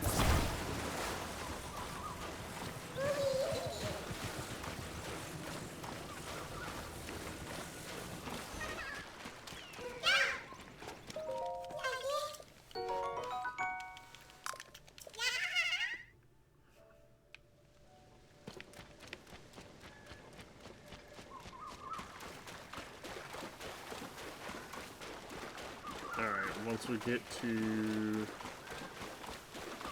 What, it's 579 Korok seeds? We'll have found all of them?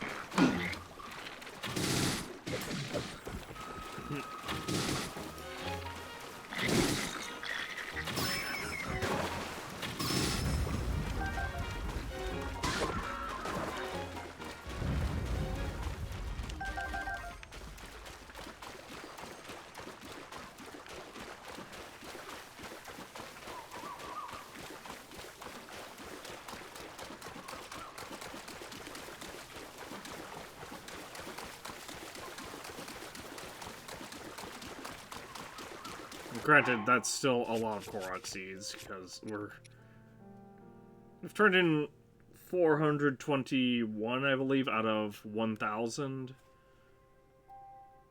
So that would be 579 before we hit 1,000, so we need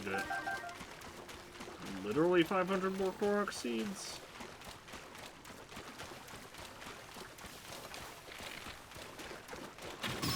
Actually, more than that.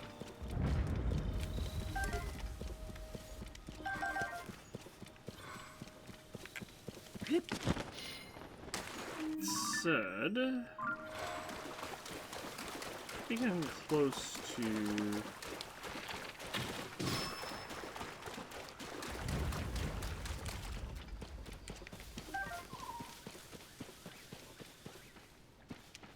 a roasted bass boomerang. That's interesting.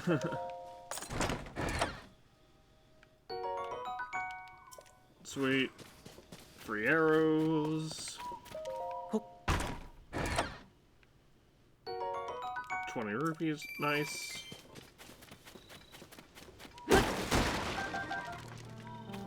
More free arrows.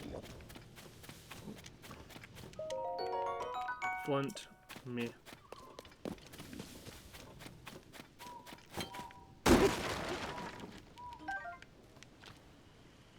And another free arrow. And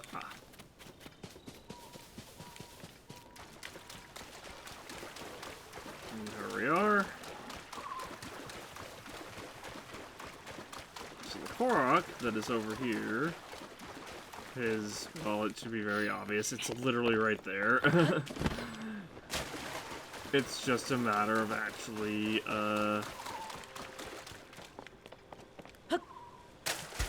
diving into here.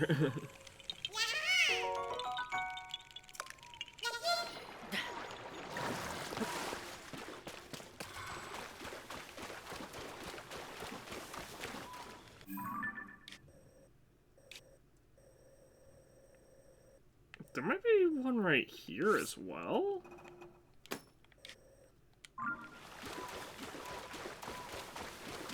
I should go check.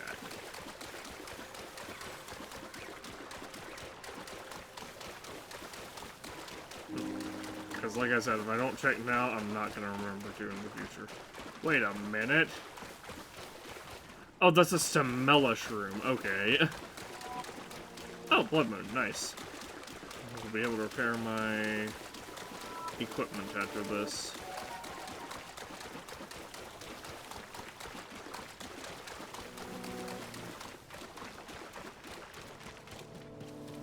I guess there's this stuff here. For the Korok that we just did. There's no wheels or anything, though. When the glow. So, like... I mean, I guess maybe they're like, they provide the basic structure and you provide the wheels. Or the basic, like, structural components and then you provide the wheels.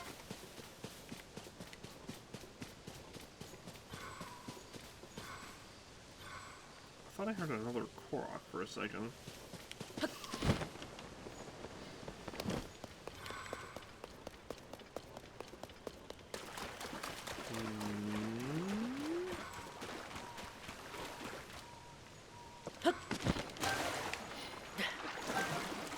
Not one here. Interesting.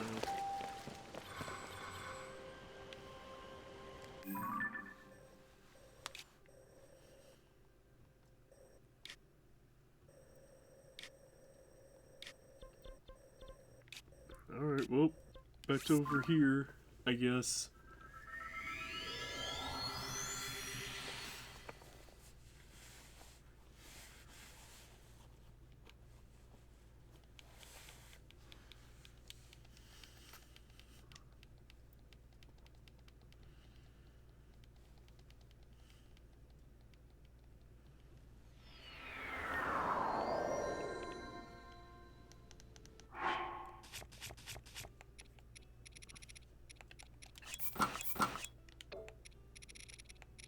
Those two, and then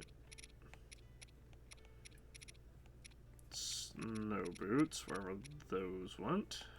There they are. I really, really wish Nintendo would just give us presents in this game. Like, let me just have my cold, have all my resistance outfits, and my main outfit. Like, even if it was just 5 presents, one for, you know, one for your main combat outfit, one for, and then, you know, one for each environmental hazard, and then, like, an extra one.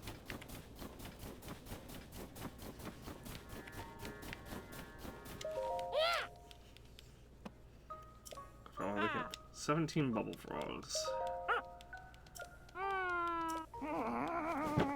Mmm.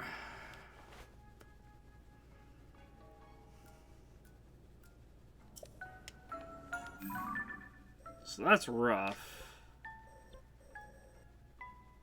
I wonder if there's anywhere...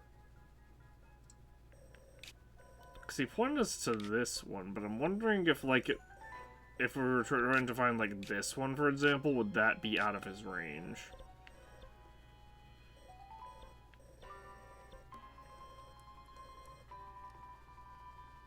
I guess let's go repair my stuff while I'm thinking about it.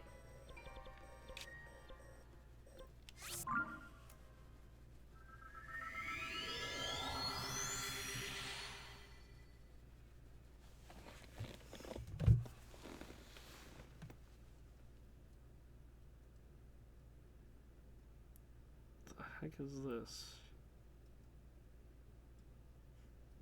Why did... Oh, my... That's weird. My phone sent me an alert saying that I needed to start my sponsored stream, but I already did the sponsored stream. In fact, I did it, and then... In fact, I basically had to do it twice.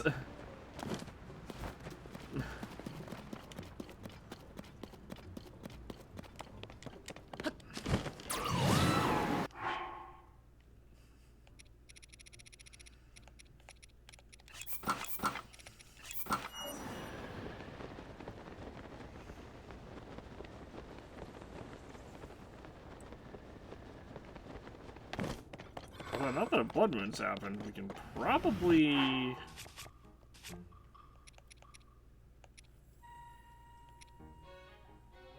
get to find another one of those claymores. Which one of these is damaged?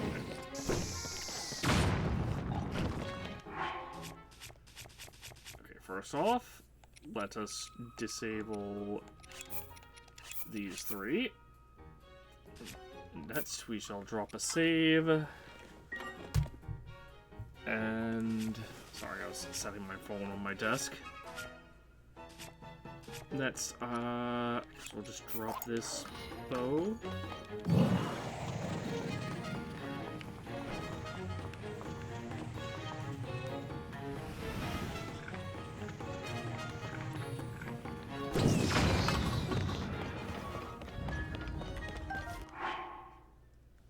Get rolled.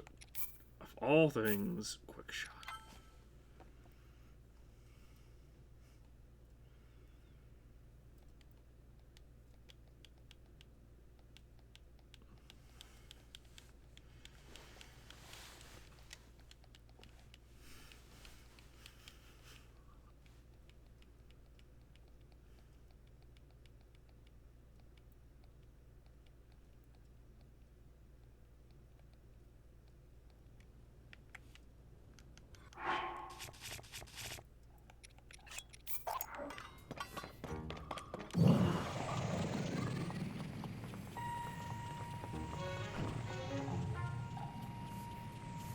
On to the thing.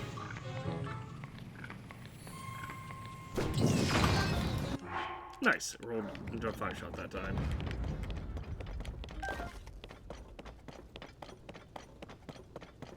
Next, we just have to head over this way.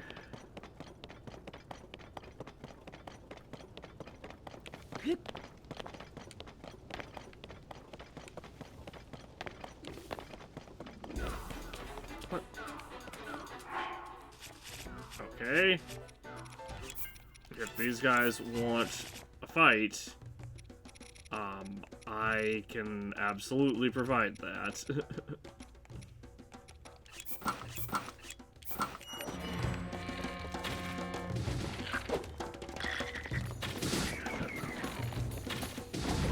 Holy crap, the frames. Ow.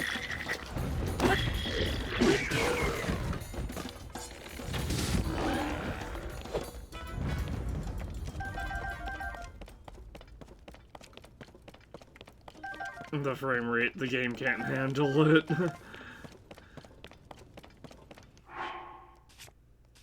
Which is actually really funny that the game can't handle,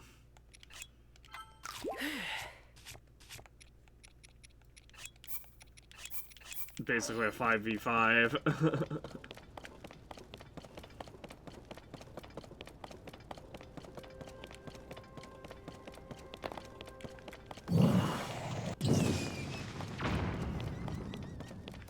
That's funny, I hit those sunrooms, but it looks like it didn't do anything.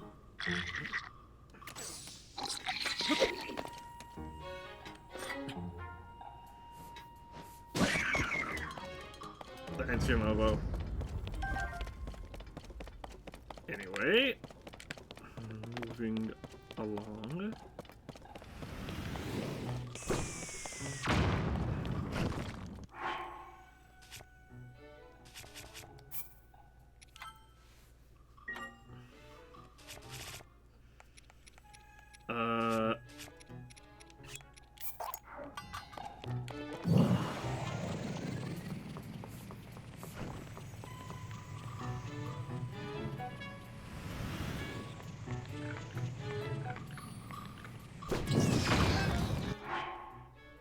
Attack up +8, I'll take it.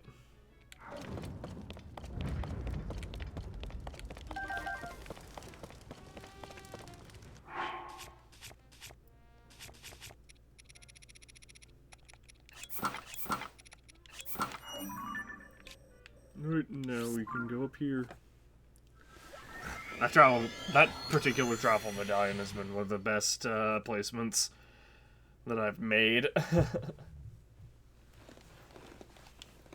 Like, I feel like all three of my travel medallion placements are really, really useful. Unless for some reason you decide that you want to go to this Great Fairy. Well, basically any of the Great Fairies other than this one right here for whatever reason. Let's see, there's one...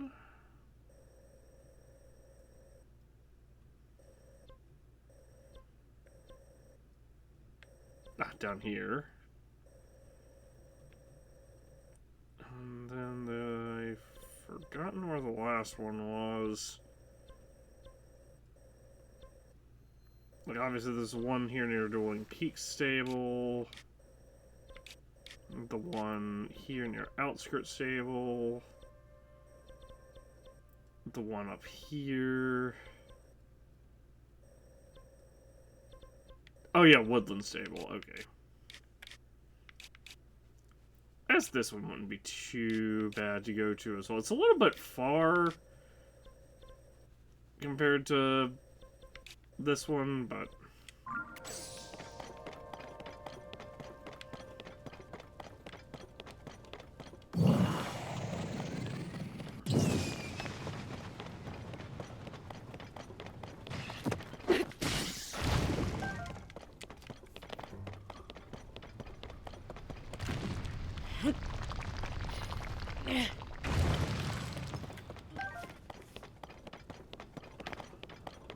There we go.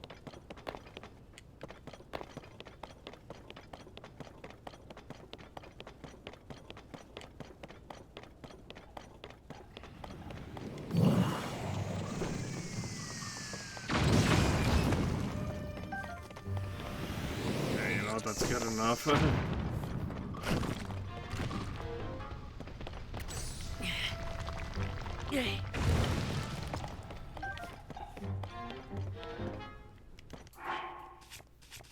Alright, let's save.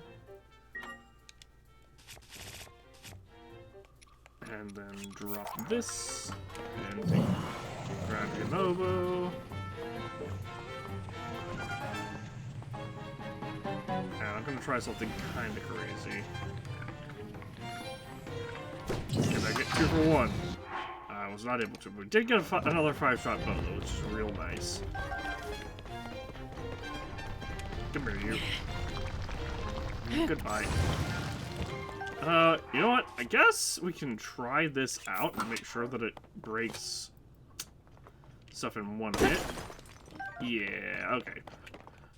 We needed to do that, just to make sure.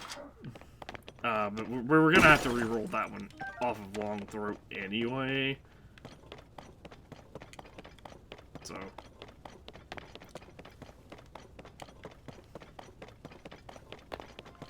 we will be getting rid of my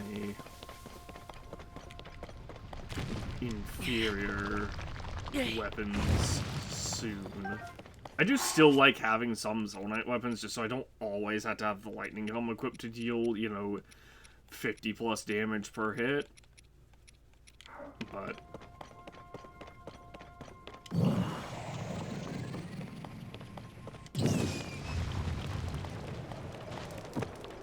ultimately, I might keep those stick ones just so we have a couple more options for hammers, because we are about to technically go into a thunder area, or a lightning area. Granted, we have the thunder helm, or lightning helm, or whatever it's called. So that's just shock immunity, or lightning immune, shock/lightning immunity entirely. The problem is it only has 3 defense and can't be upgraded, so...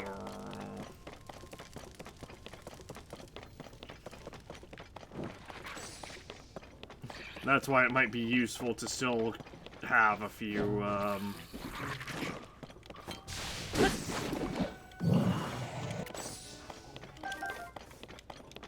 to still have those,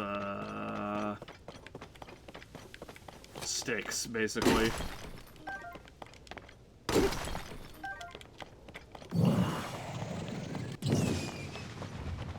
Ah, shoot. I missed my mark. It's fine, I'll just come up and deal with them like this.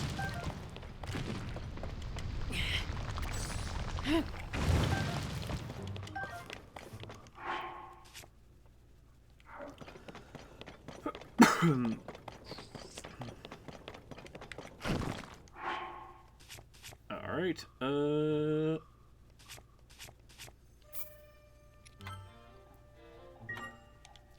Again, save, and then we'll repair this bow.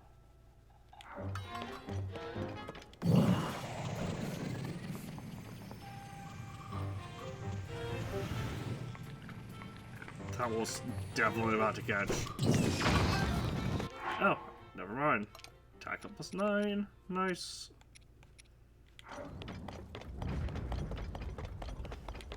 I was gonna say that was definitely about to catch a stray here and get killed, but I was totally willing to make that sacrifice.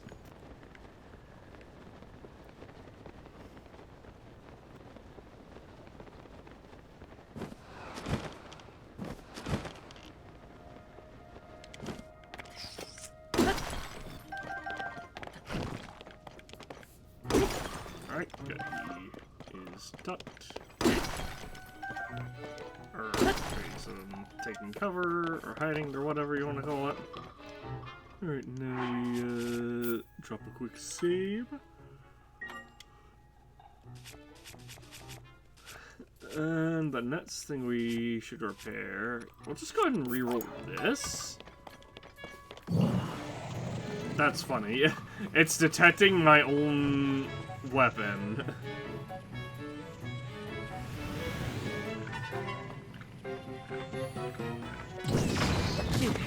Ow! Oh my gosh, that did so much damage. But now as durability up plus. That did 3 hearts of damage, and I have 60 armor.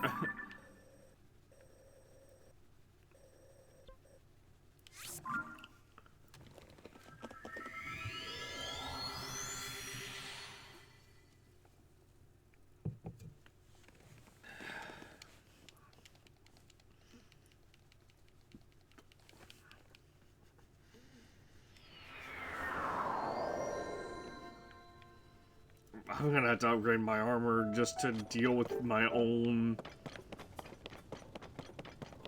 Just to deal with the potential of taking damage from my own weapons being shot back at me by... Wow. Can't believe I missed every one of those. Anyway, as I was saying, I'm gonna have to finish upgrading all my armor to max level just so I can deal with the enormous damage that we're gonna be taking from repairing my weapons.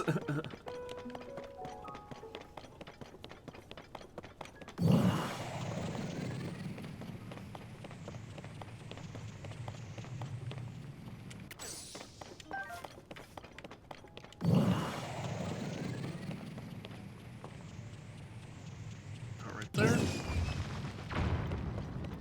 Oh. I mean, he missed, but or he didn't quite do what I wanted him to, but that's fine. But I wasn't letting me pick up the amber for a second. I'm like, I know we don't have 999 amber, and even if we did, you know, what's the harm in having a 1,000th piece of amber?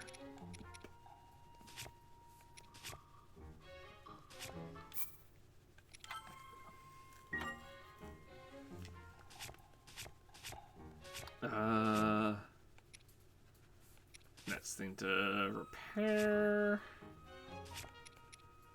I guess I should repair this rocket shield, or maybe my currently equipped bow, or my currently... You know, we'll just go with the rocket shield.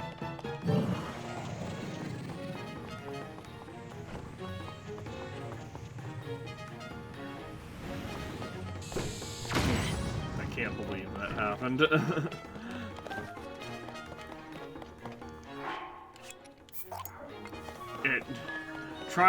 It inhaled, but it didn't suck up the rocket shield somehow.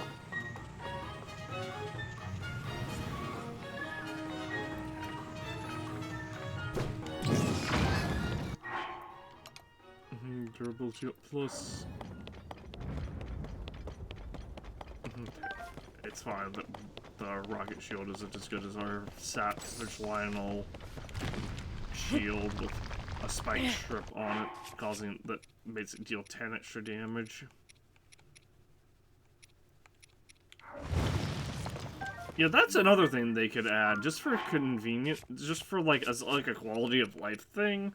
They could make it so they could show the damage that a shield does if it has like a spiky shield equipped, or if it's like a spiky shield or an armor shard shield. They could make it see. They could make it so that that is just always shown, or so that that's shown on the like shield description, like how much damage it does, I should say. So like, I'm pretty sure these all do 10 damage. If I do a perfect parry against an enemy that's using a melee weapon.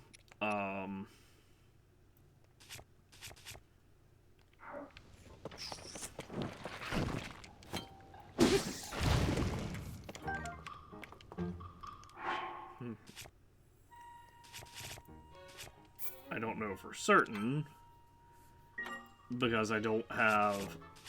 But I'm pretty sure that's why I have just so many spiky shields, is because... versus armor shard shields, is because they deal the same amount of damage, and spiky strips or spike strips are just really easy to come by in the depths.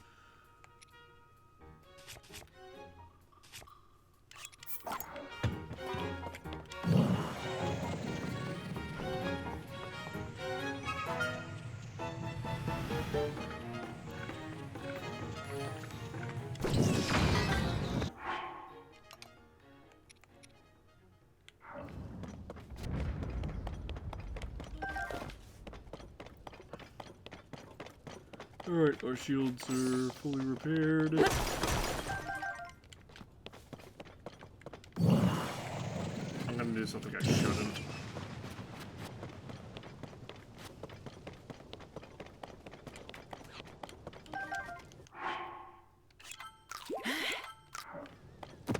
There.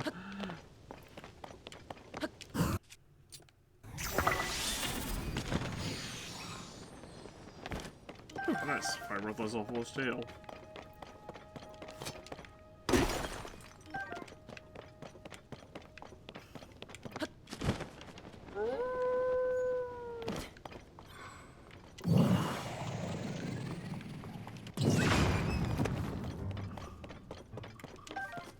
I'll take a seared prime steak as well. Huh? Wait. That's weird. I don't know. For some reason, that rare ore deposit didn't respawn with a blood moon. The blood moon, which is supposed to basically respawn the entire world. I feel like that's an oversight. Obviously, it'll respawn relatively soon. You know, but that was completely unnecessary, and I like it.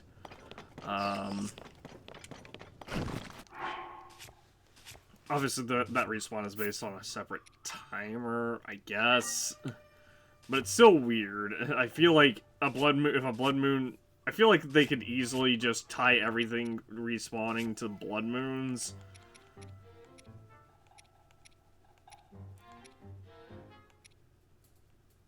And avoid a lot of, potential hassle.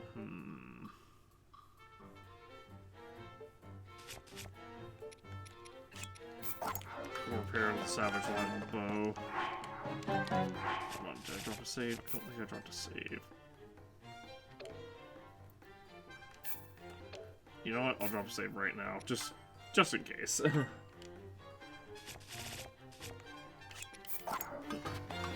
Because at one point I was kind of just going through the motions there, and I'm like,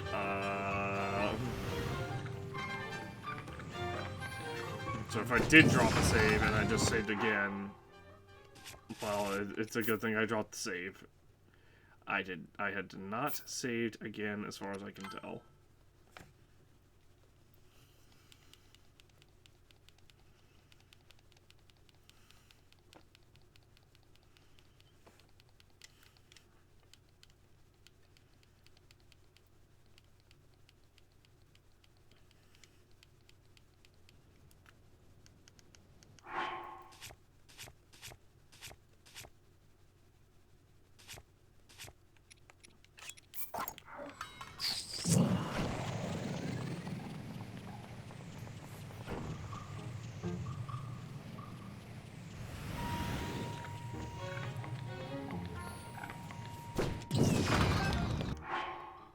Nice.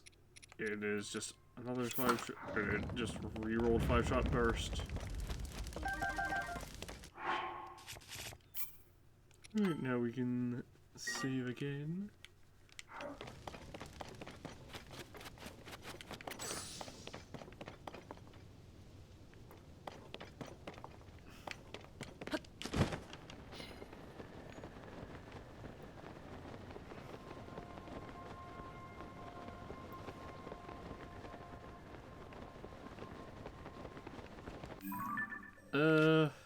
Well, let's just go to this rock drug over here. Because I keep seeing these fire breath Lysolphalos, and I'm like, I want to kill them. I want to kill them for their tails, even though we shouldn't need any more of their tails. So let's just solve that by taking them away from being directly in front of me.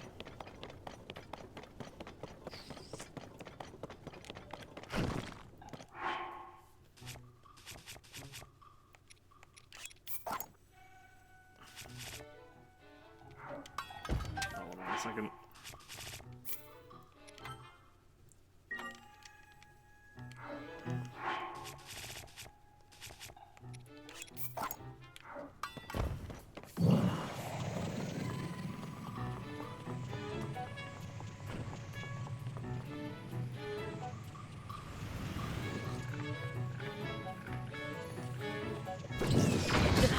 Ow. Attack up +6. Nice.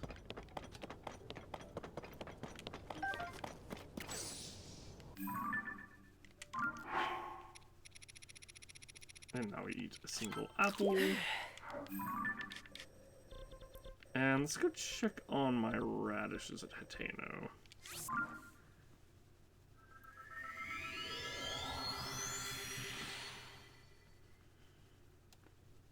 I also need to turn the rest of my sages on.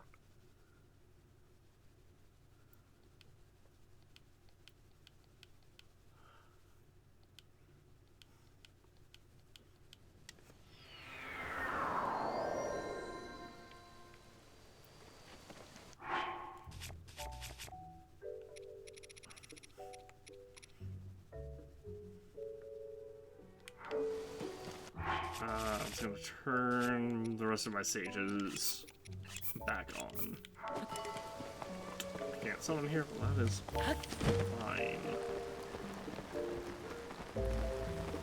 Game. I didn't intend to summon. What did I... Okay, listen. This is getting on my nerves.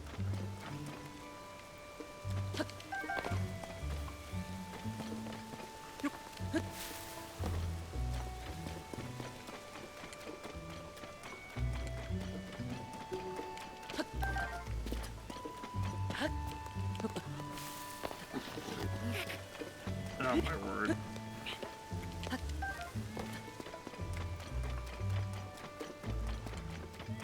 Okay, can't help but so bear with me. I'll sit there for was there like a kid missing from Hateno Village at some point?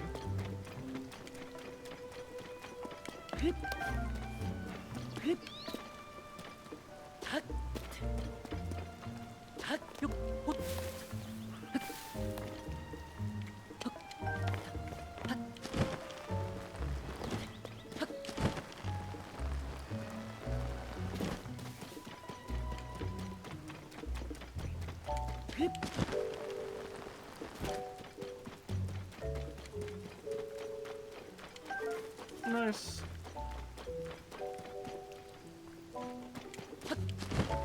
Look, Plenty's ring. That's Hyrule Castle, right? No. What is... Oh, that's the chasm on Medea Mountain, jeez.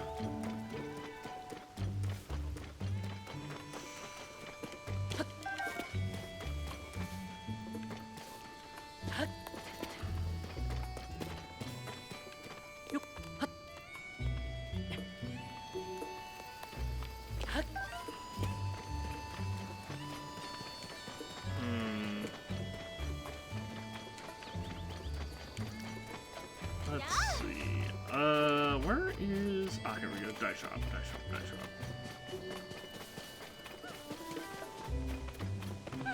I want to...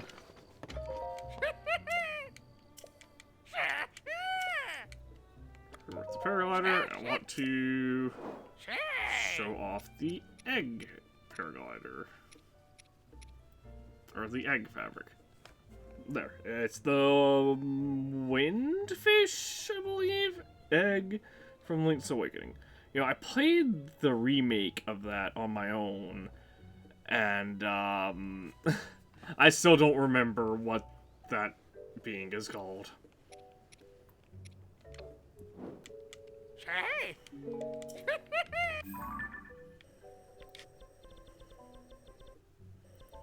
Okay.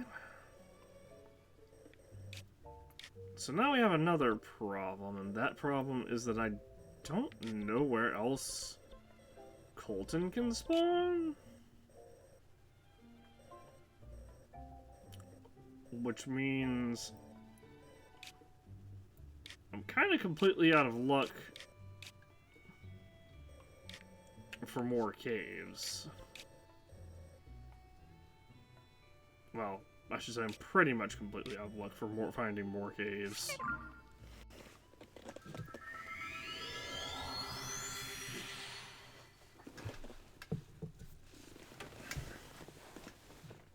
That said, I do know. That said, we do know that there's at least one Misko cave left. And it will have the... It should have the helm for the rubber armor set.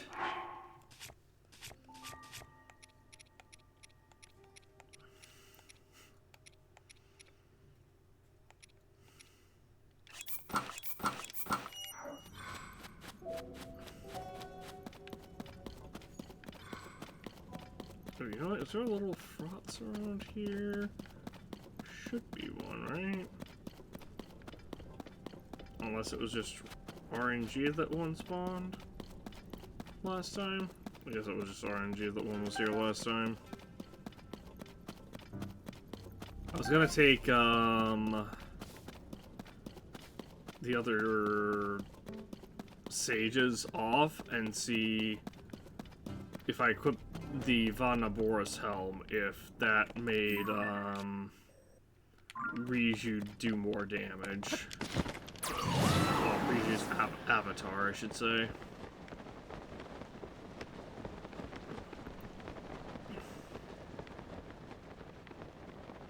Because she didn't quite one-shot them, before. Or, well, she doesn't quite one-shot them without having the helm equipped. So if I have the helm equipped and she does one-shot them, then that in and of itself will be,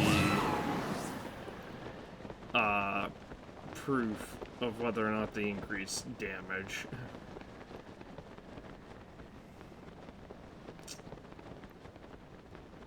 You have a knight's halberd. I don't think that one's ever had a royal, weapon. You have a knight's claymore, or is that soldiers? I think it's soldiers. Yeah, it's soldiers.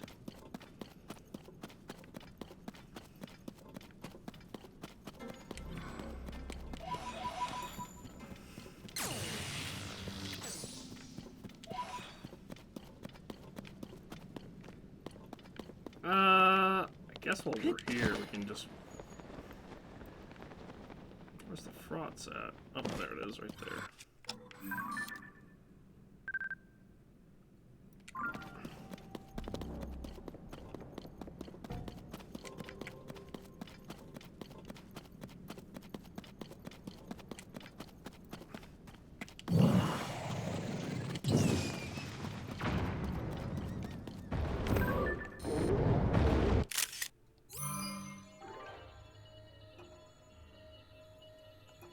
We'll keep old picture.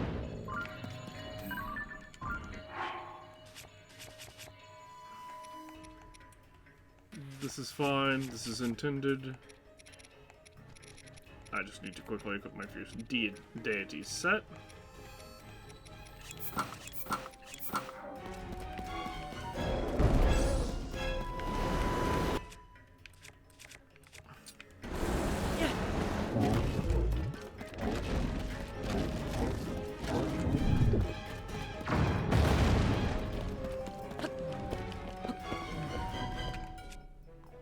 And honestly, damn.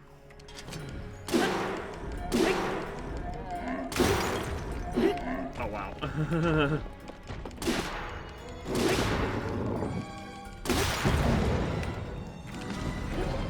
Oh jeez. I pressed the wrong button.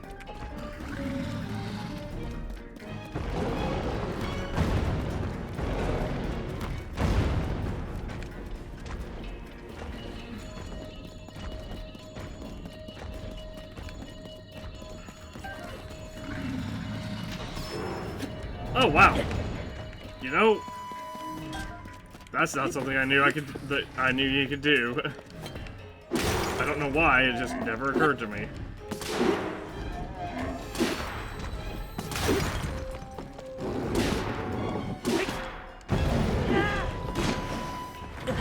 Okay.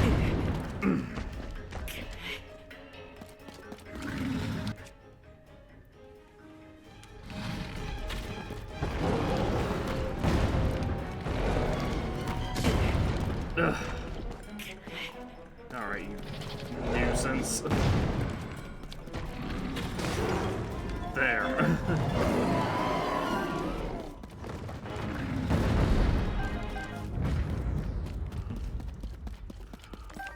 All of that, and I was gonna say, all of that, and it looks like he didn't even drop one of his fangs. How did that fang end up way over here?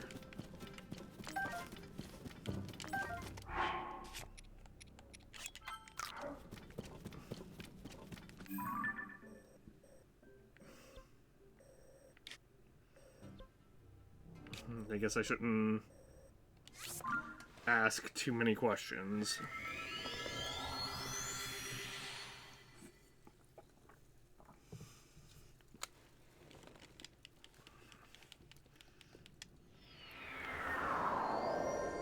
This thing definitely made short work of that, though.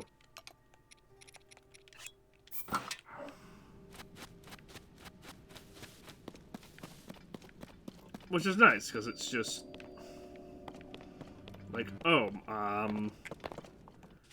because it's just basically proving, basically just proves the point of why upgrading this stuff is still beneficial.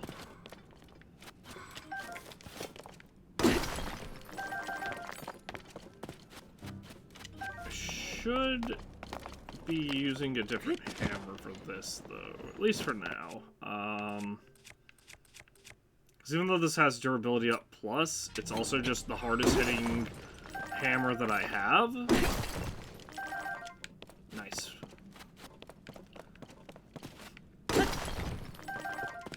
Oh my gosh, that's amazing. 3 large Zonites. Ooh, I like this place. This place just gave us a bunch of large Zonite.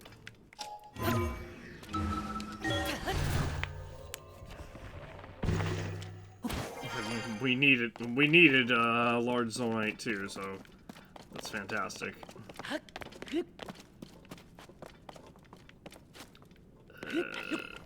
Let's go this way, and then let's go to the south.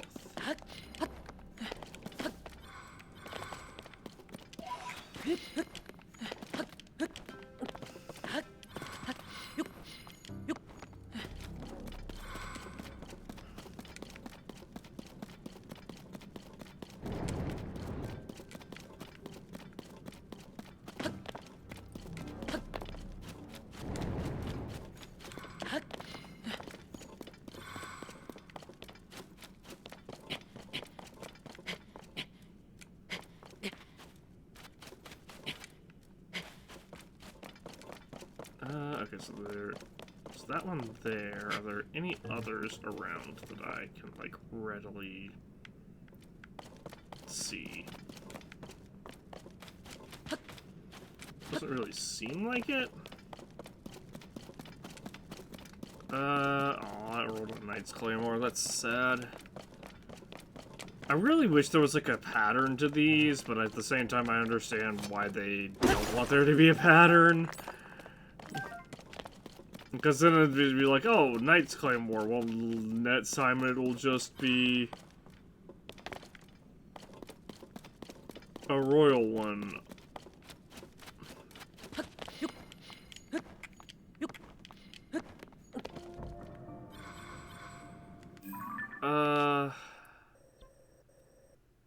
Let's see. Where else have I found royal claymores? I've definitely found one right here. I don't remember where else they've been at, though. Mostly because I unmarked them. I just know somewhere in... I just know in the depths of the Heber region, is where they have been spawning for me.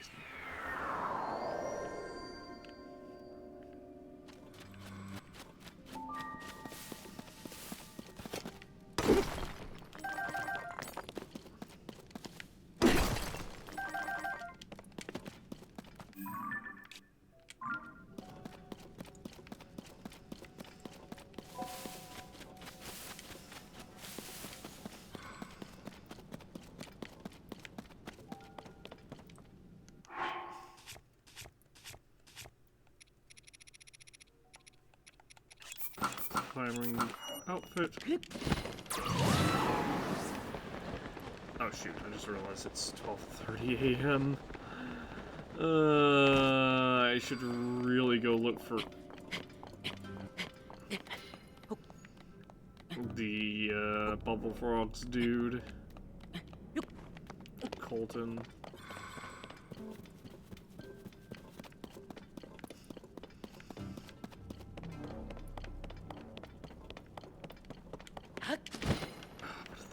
Time, I would be kicking myself if I...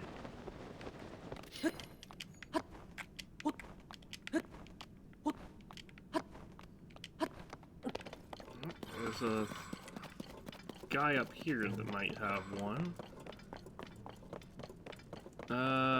He has lances. Spears, whatever you want to call it.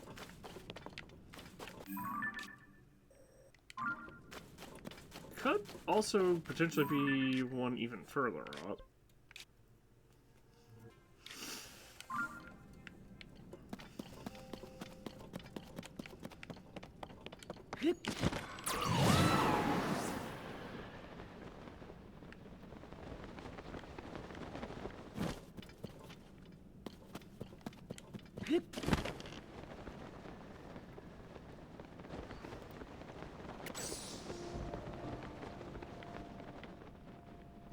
Right here. Knight's Claymore. I think it's the same thing it had before.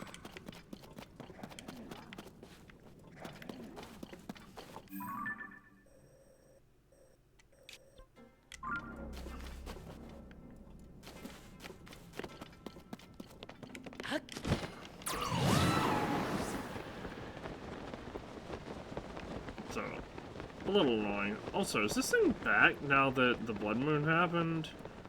Or do these guys perma-die down here when you kill them once?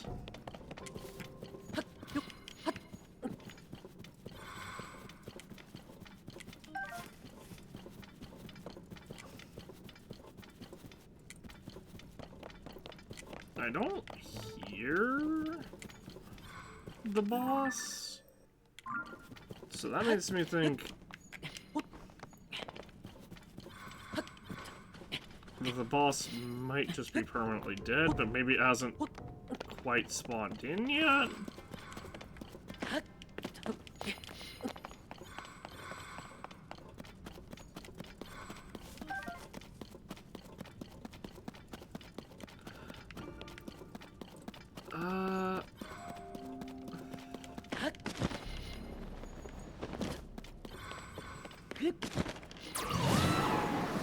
Oh, nope, there it is. Yeah.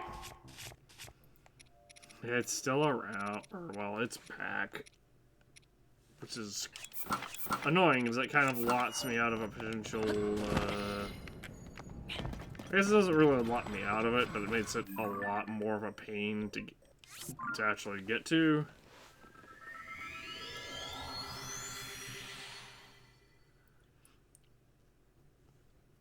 It makes it a lot more of a nuisance to actually get to.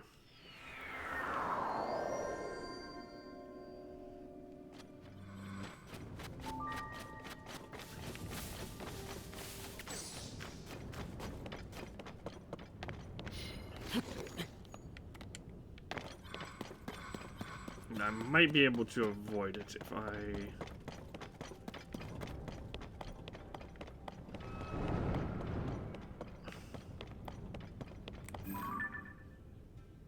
That is a Traveler's Sword.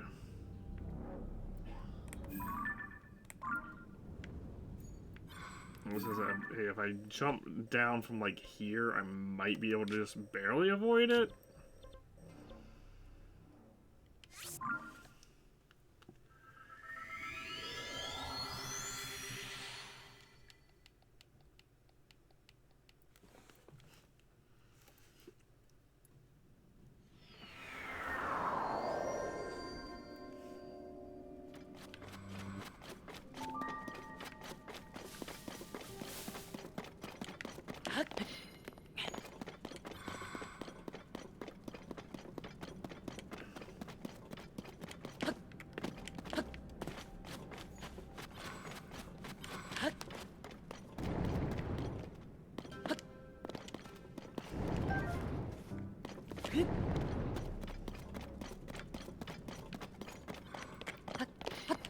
There we go.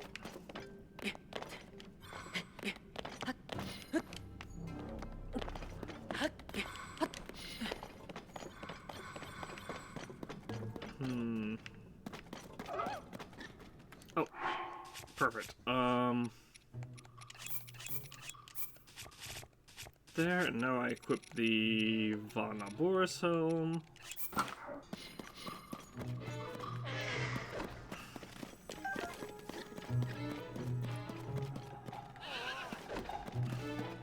Read you, please. Ow. Oh, yeah, okay, yeah, so this does actually... There you go, that's all the proof we needed right there. This does actually increase the power of the Avatar Sage beyond that of Solemn Vow. And Riju was the perfect candidate to test that because, she went from not one-shotting the little froths to one-shotting the little froths.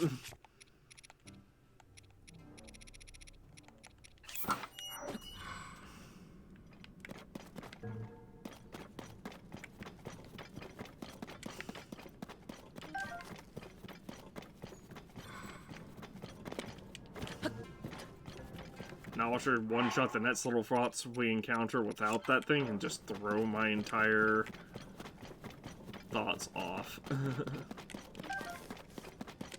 Well, we definitely saw her have to hit a little froths with... Well, it was, she technically hit it twice, even though it was only, or even though it was technically one attack. Ooh. You know, that begs another question. What type of attack was that? Was that both swords hitting at the same time, or was that... I hate trying to figure out game mechanics, man. I'm just gonna assume it does power her up. Because that's the more interesting way of doing things.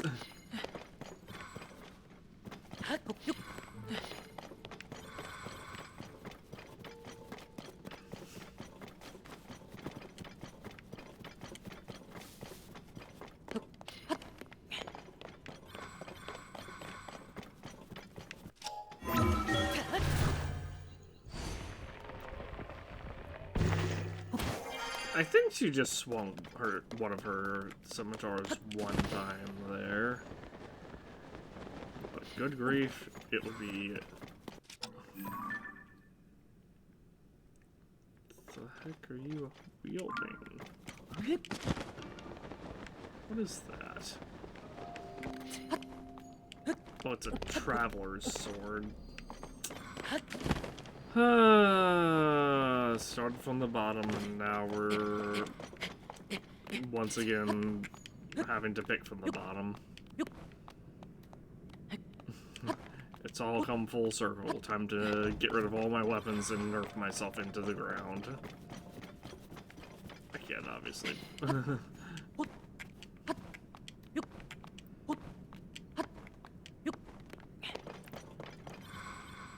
It's a really weird choice to have the durability system in this also, because, like, we can just repair stuff.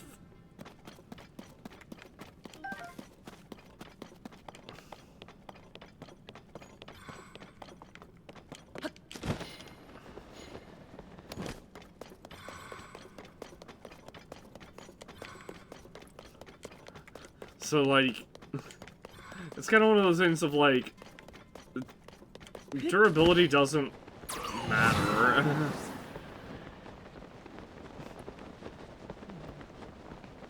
Not even kind of one of those things, or not even kind of one of those things. It's literally just the durability system doesn't matter.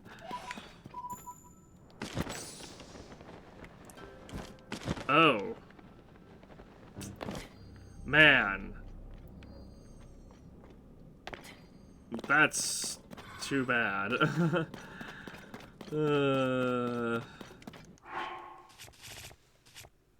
I would love to take that, but if I do, I would have to sacrifice one of my Zonite spears.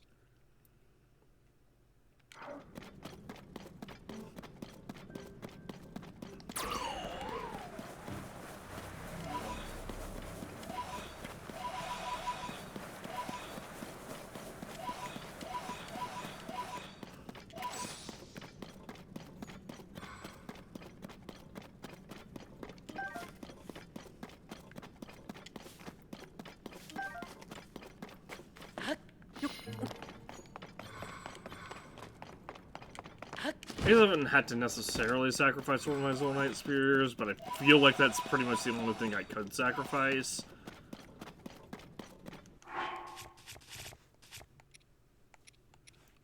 And there's not really much point in doing that, because, like I said, it's nice to have some options that'll allow me to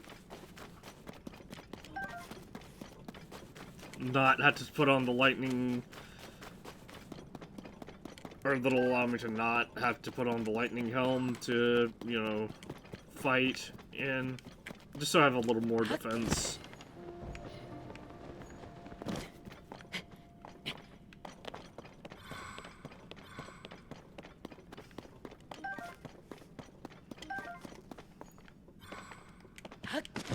I'm sure I technically would have 3 stages of shock resistance if I equipped the full rubber outfit and that I have,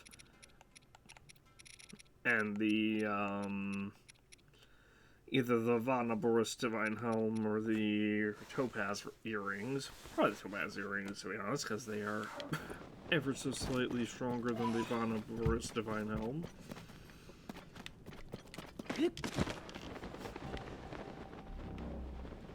Huh.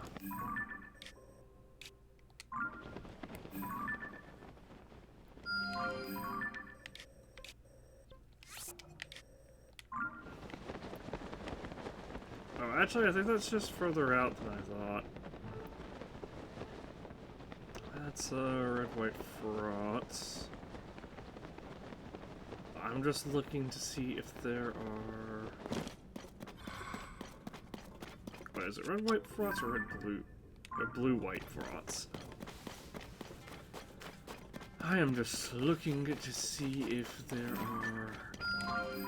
Okay, yeah, that's over the thingy there. Aha! I'm searching for these very specifically. And once again, I find a royal weapon in Hebrew depths.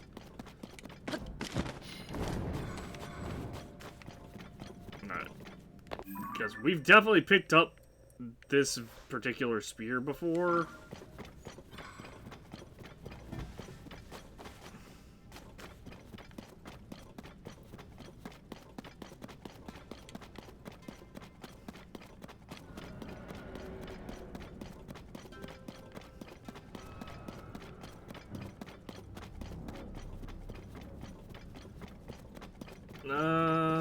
We might get close enough to trigger the boss fight here.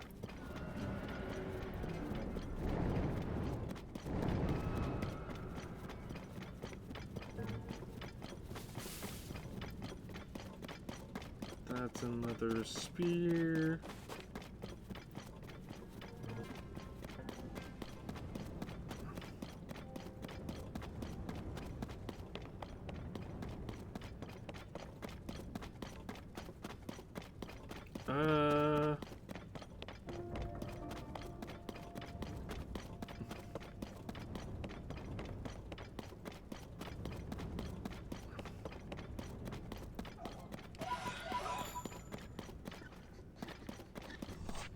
Hang on.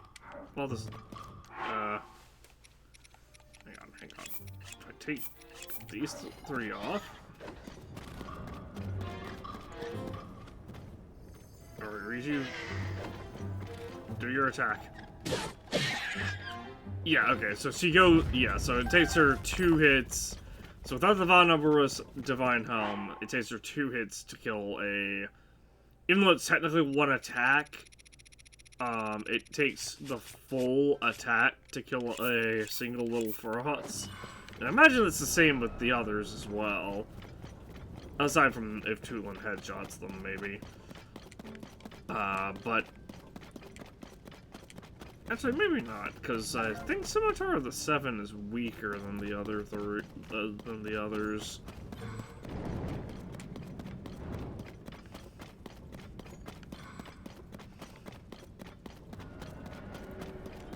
But the fact is,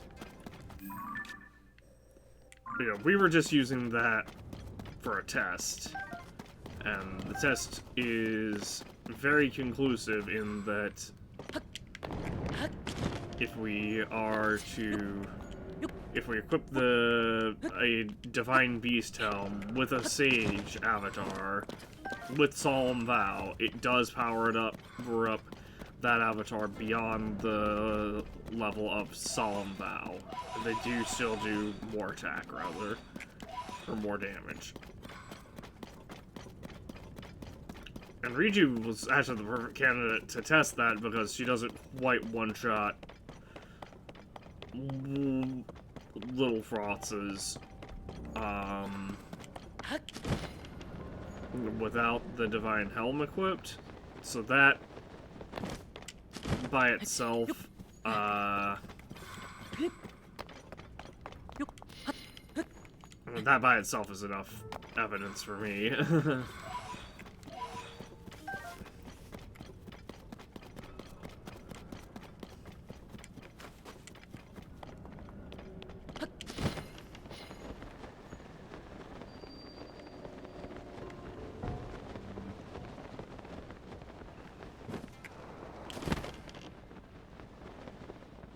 Trying to find more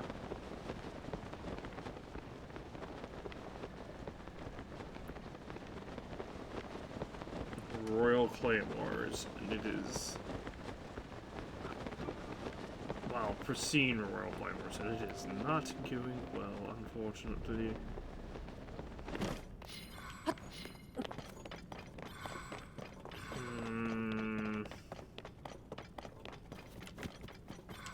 We did see a Royal Halberd earlier, but I don't want a Royal Halberd because a Royal Halberd may be better than, like,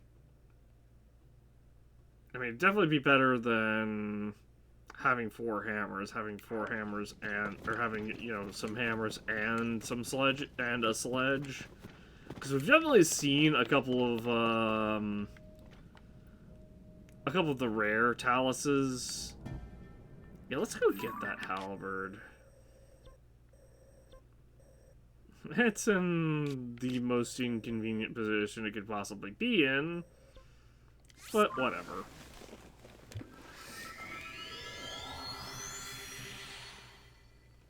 But basically, we've seen some a very select few taluses that we'll just get one, because we've seen a very select few taluses that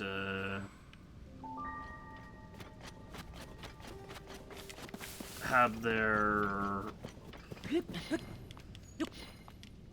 weak points in an area that's kind of a pain to reach, because they'll be like midway on their body sticking out of their back rather than on their shoulder or whatever.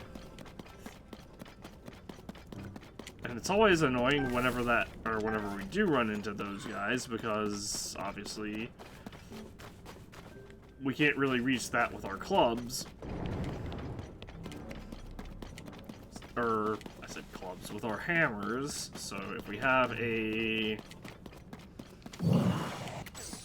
sledge as well as a hammer, and if we have a sledge, then we can use that instead of the hammer. We'll still obviously want more hammers, I feel, than sledges. We'll probably just get the one sledge because it's a very niche. Like, the use for it is gonna be very niche. Let's kill this blue-white frots as well, just because we can.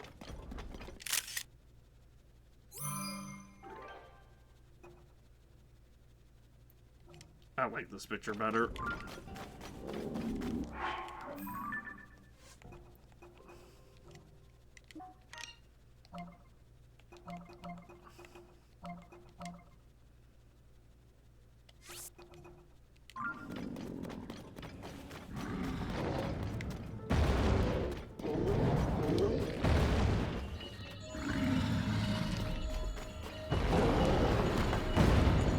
Okay. He just immediately started out with his jumping.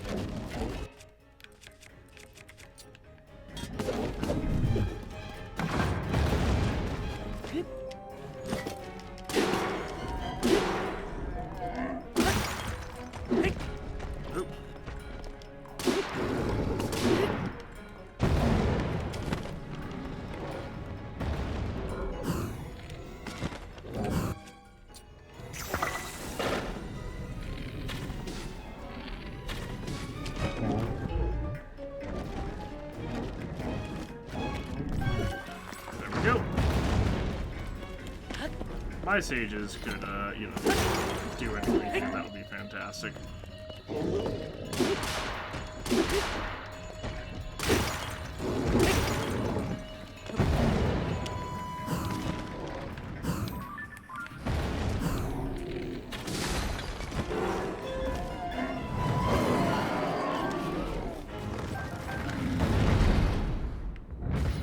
Easy.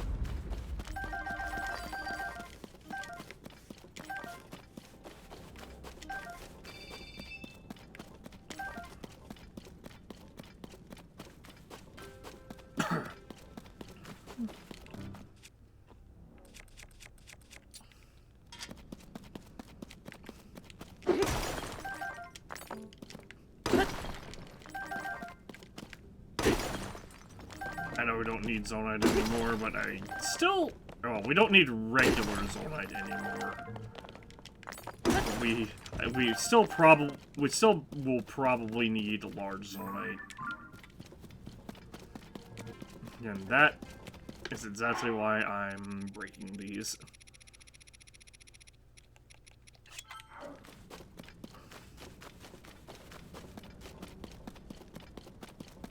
Alright, we've spent a lot of time in the depths again this session. I didn't really mean for that to happen, but I was like, man, the lure of just having, you know, stronger equipment is just really, really nice.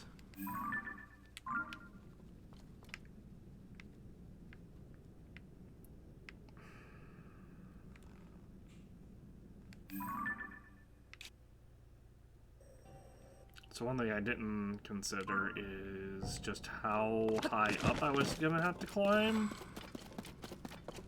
to get to here, and that's unfortunate. So I think that's a talus right there.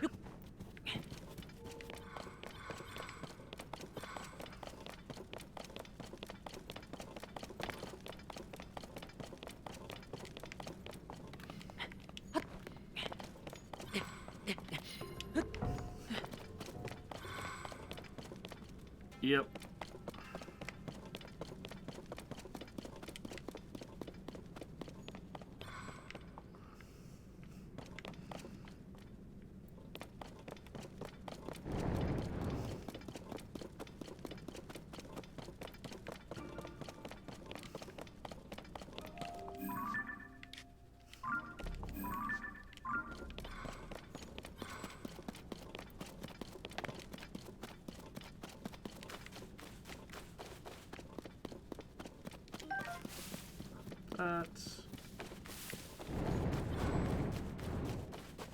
There we go. Alright, now for the real question.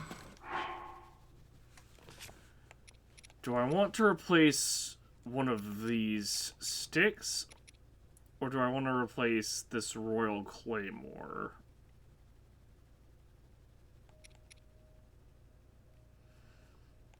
I feel like, honestly, we can probably get by with the one Royal Claymore one.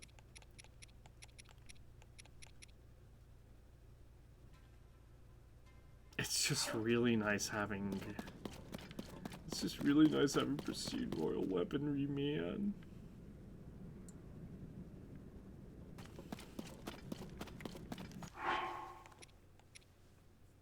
And even though it's going to be a really, really niche use, and compared to...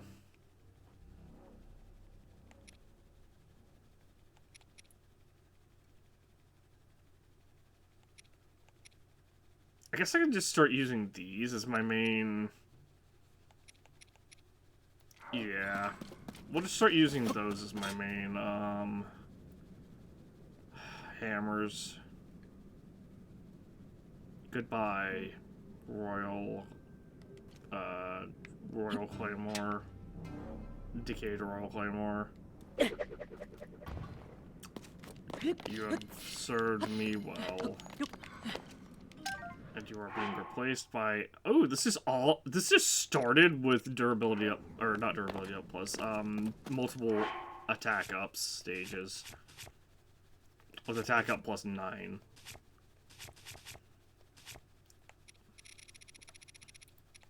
And now I just need to do a quick little... this. Hold. Place. Blam. Use. Blam. 62 damage on this thing. Which actually isn't all that impressive, honestly. But it will be nice to have in the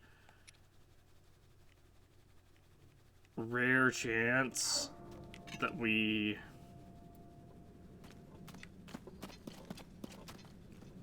have to then we can just start using this as my main hammer, or these rather as my main hammers.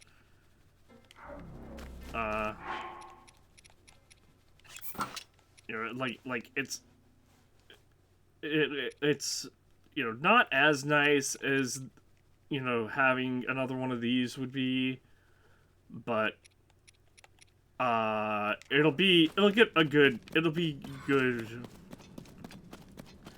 in its very niche uses.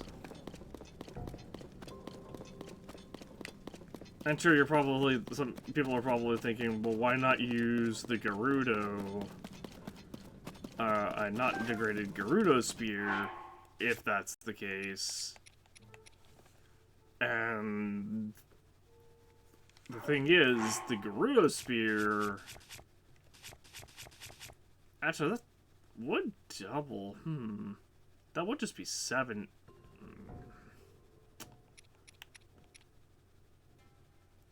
It wouldn't have nearly as much. Oh, you know what? That's right. I forgot, because it doesn't have. The Gerudo spears don't add much, or don't, like, the pieces the items themselves don't have much durability, if I remember correctly. Actually, I don't know how it works with monster parts. I know if I fuse a weapon to a weapon, then obviously like, if I have a spear fused to a spear, then the spear that is, like, not the base will break on its own, or can break on its own.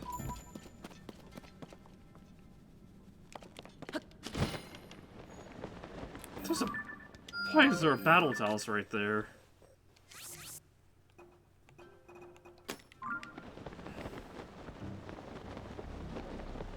And what are they guarding over here?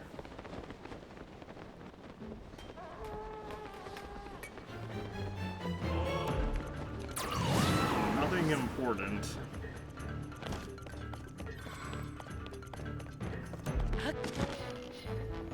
Nothing to warrant that kind of heavy, defense.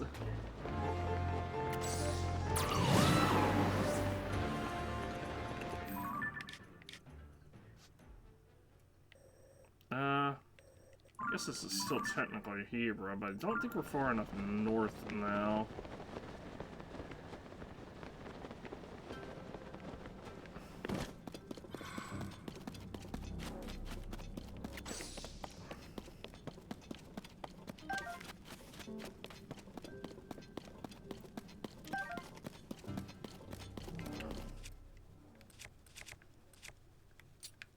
Oops.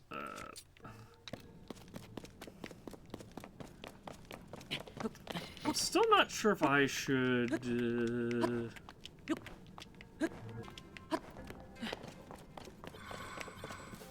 replace these with royal ones or not. I don't think I will, because like I said, it's nice having options to fight, like, in thunderstorms that don't require me to very specifically have the lightning helm equipped. Even though I don't think we've ever really fought a talus in a thunderstorm,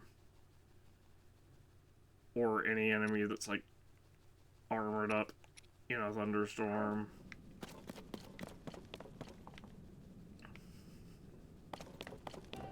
Mostly because almost all the armored up enemies we've seen have been in the depths.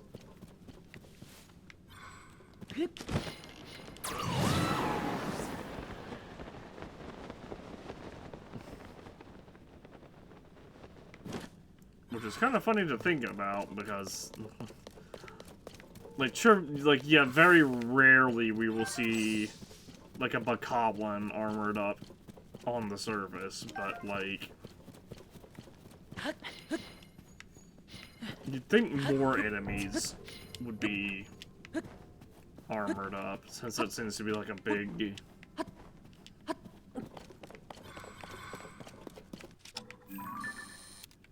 thing in this game. For a second, I thought that was gonna be a Royal Claymore, and I was gonna be really, really torn on what I wanted. I'm still really, really torn on what I want. Because, like, obviously these sticks aren't nearly as strong as a Royal Claymore would be.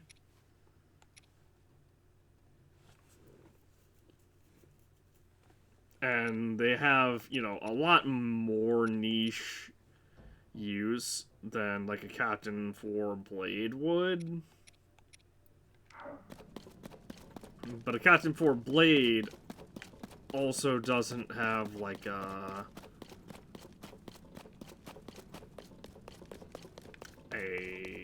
pulverizing, like, effect, I guess, for lack of a better way of describing it. It doesn't break armor, is what I'm saying. It doesn't act as... It doesn't break armor or rocks effectively.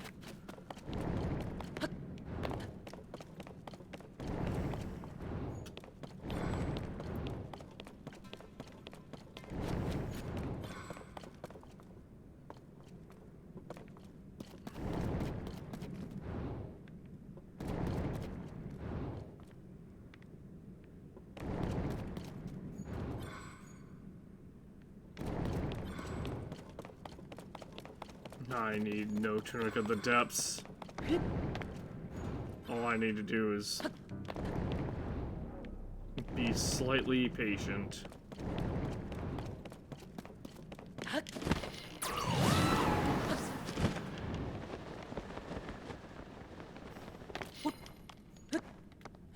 You know, I could have just teleported to this light route, and and for some reason, the thought did not occur to me until, like, right now. The Frots? No, enemy encampment. Okay, look, one of the very, very neat few times where... Never mind. I was gonna say, one of the very, very few times where it will actually be really useful to have a sledge, and then I was just able to Gorn blast him.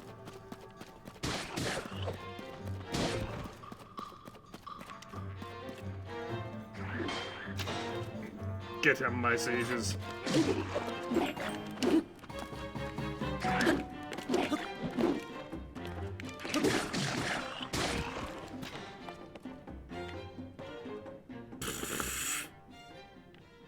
Oh, wow. I think that's the first time I've ever seen a silver enemy die from falling damage.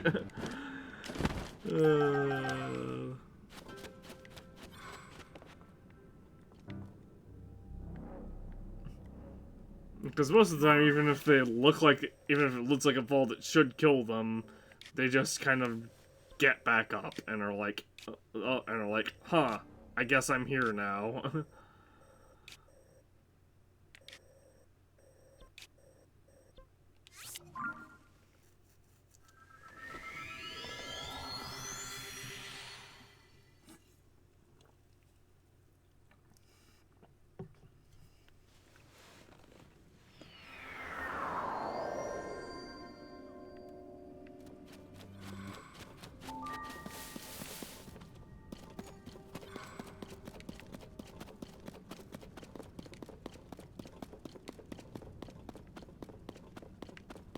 Oh, yeah. That guy's there.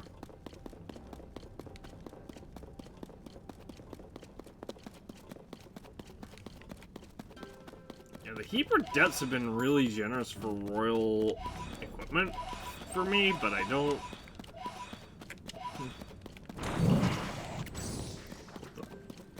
Hi? Okay, there's 5 of you. What are you... Well, 4 of you. What are you guys doing? Just hit the thing once. There we go.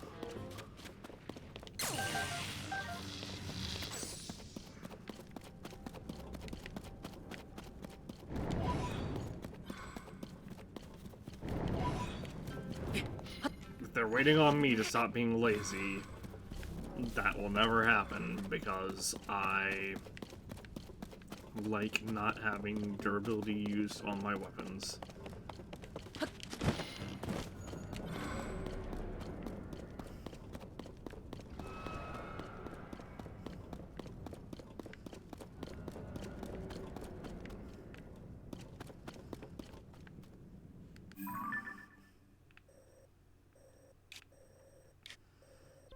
That's another frauds, right? Looks like it. I don't need to fight another frauds, so... Like, if we do end up going into that area... Well, I need to fight, like, regular fraudses. What the? I was not in that.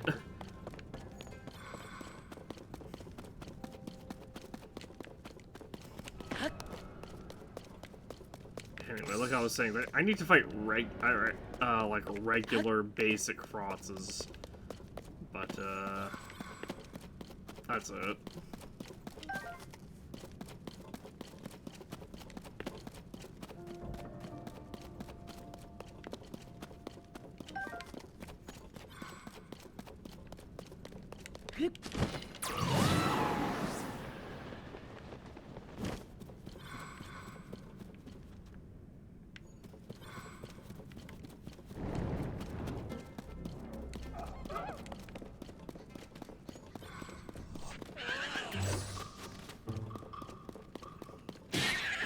Thank you, Tulin. Oh, interesting. Yeah, Tulin one-shot without even critting. So I guess that's just Riju being, for some reason, slightly weaker than the other sages, but I think that has to do with the fact that she technically is dual-wielding scimitars of the 7 rather than having a stronger weapon like the light scale trident or the boulder breaker or the great evil bow.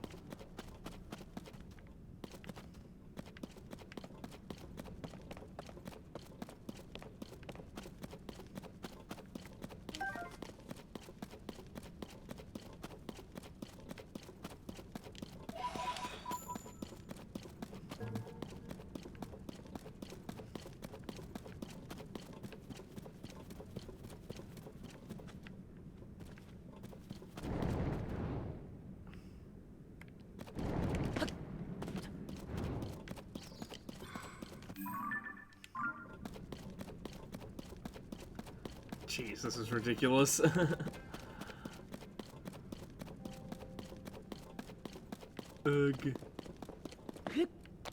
Navigating the depths is such a nuisance.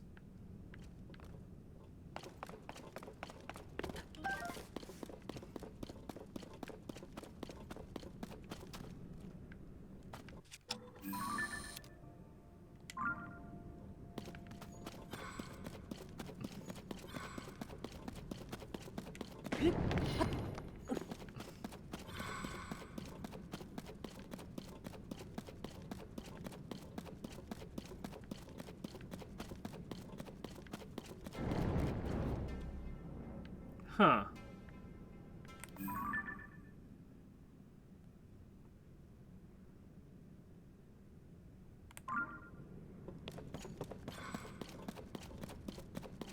Well, this is weird.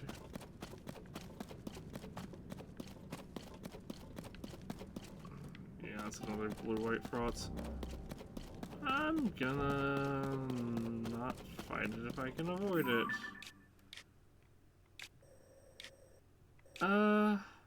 I guess I could just teleport to the other side there, huh?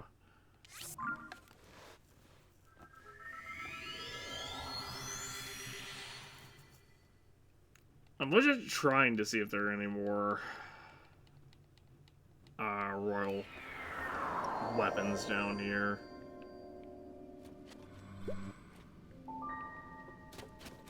Because even though we don't need them right now, it'll be good to have them. It'll be good to have some marked in the future. Although, if we're working off of the theory that they respawn every blood moon, marking them wouldn't matter. Now that I actually, you know, think about that.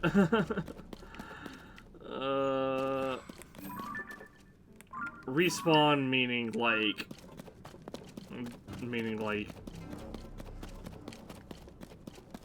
they like whatever the spirits are holding just completely resets. Like this guy right here holding a traveler's sword.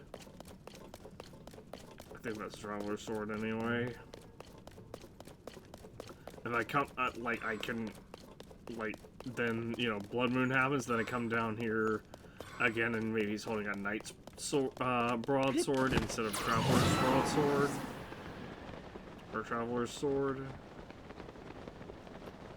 Or even a soldier's broadsword instead of a traveler's sword. Can I pick these guys up without getting gloomified? I can. Nice. I wouldn't blame Nintendo if they made it to where that was, or that they made it to where you couldn't pick those guys up without getting or taking gloom damage. Because they're very clearly like covered in gloom.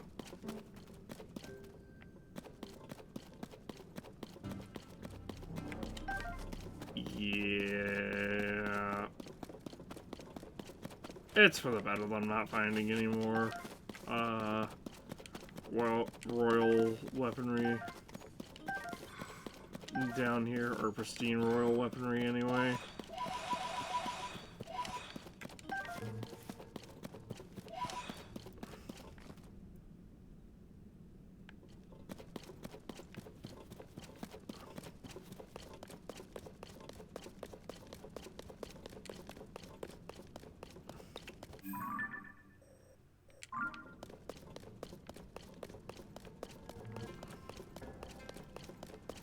Because if I do...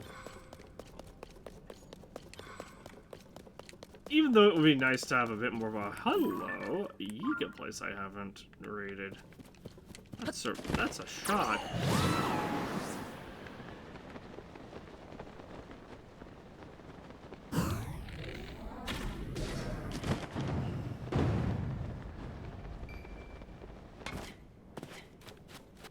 Oh, no, I have raided this one. I just forgot that the guy with the storage room protection thingy respawns. Oops. Oh well. Let me reset my sensor to something not terrible. Change target. Something not completely useless, I should say. Oh, I haven't found a regular knight's halberd, or not taking a picture of one, nor a pristine sword spear, nor a pristine feathered spear, nor a pristine Gerudo spear, nor a presumably pristine royal guard spear.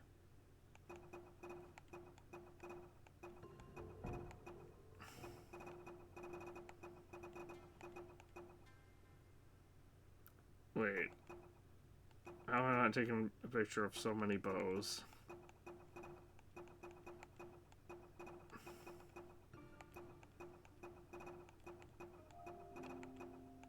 Wow.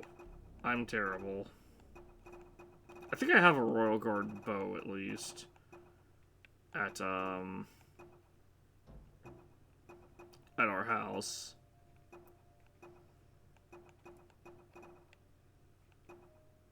But yeah, I haven't taken a picture of a Boko bow, a spiked Boko bow. Dragon... Oh, no, I have. They're just down here. Strengthened Weisel bow. I haven't taken a picture of the Traveler, Soldier, or Knight's bows.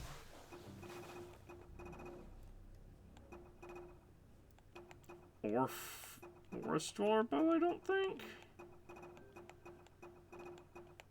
Actually, have I ever had have I had a forest dweller bow in this? No, we've had a forest dweller spear.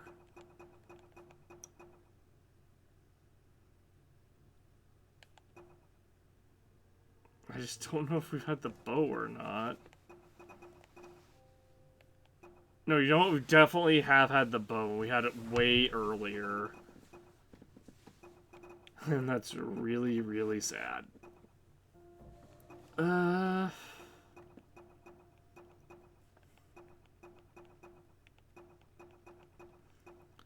Other new thing is there?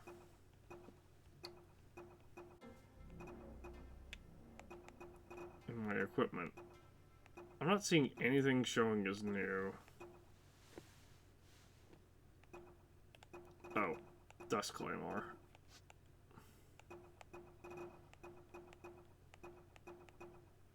Which is... I don't know what that sword's actually called, but it's actually just the sword that they tried to... that the sages in Twilight Princess tried to execute Ganondorf with.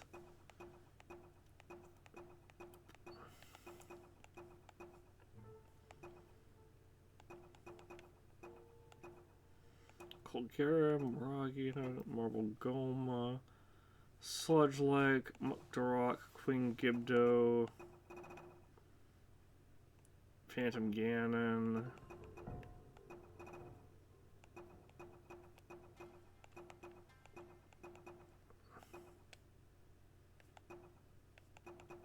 Lightning Gleok.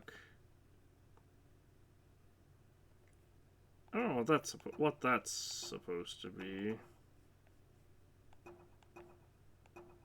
I imagine one of these is the glowstone variant of Talus. I don't know what that's supposed to be. Or that. That's Soldier Construct 1, very obviously.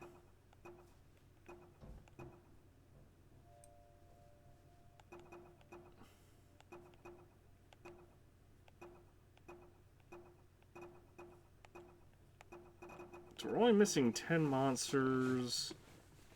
I'm missing 12 creatures, and I have... Oh, Electric Darner is 1. And then I think there's 2 beetles here.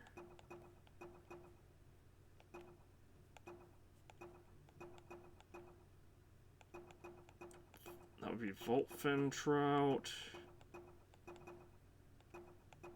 I don't know what this one is.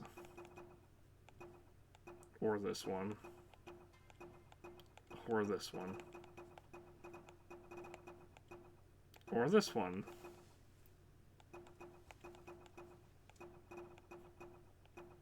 There's so many things I'm just like, I don't know what they are. Cause like, I thought this would have been the wild version of the Hateno cow, the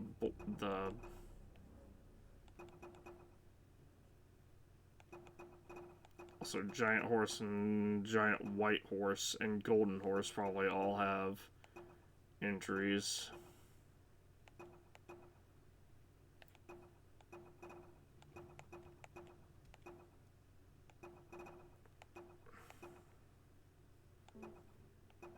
Where is the water buffalo? Don Don. Hateno. Oh, here it is, right here. It's just not centered.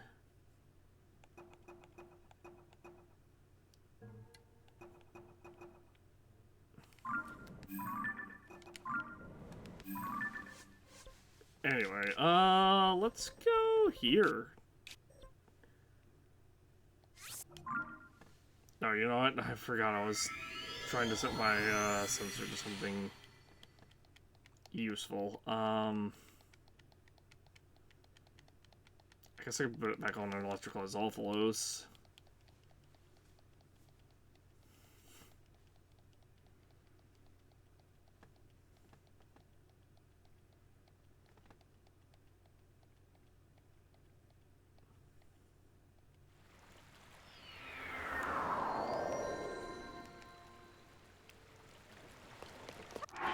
Also, I'm just gonna do this real quick.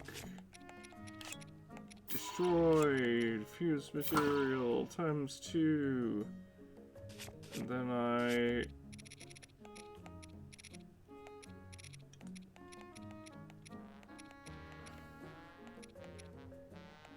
can do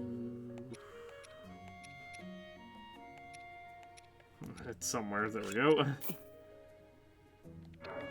This, there, fuse, bam, bam.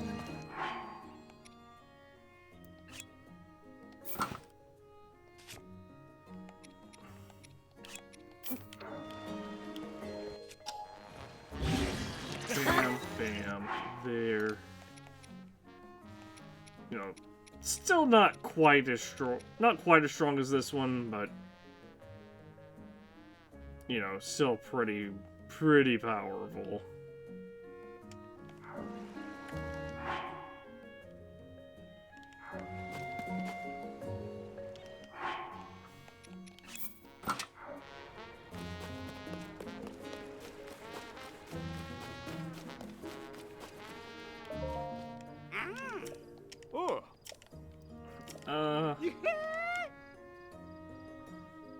How about this picture?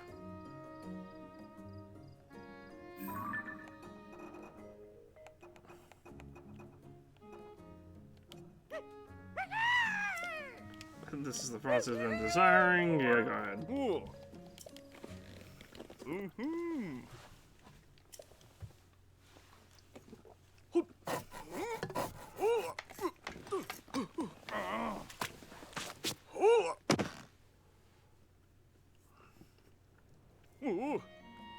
So I'm done as promised. Use my imagination to fill in the blanks.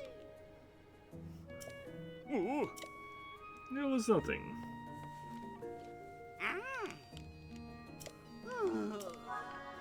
Won't someone decorate the stage for me?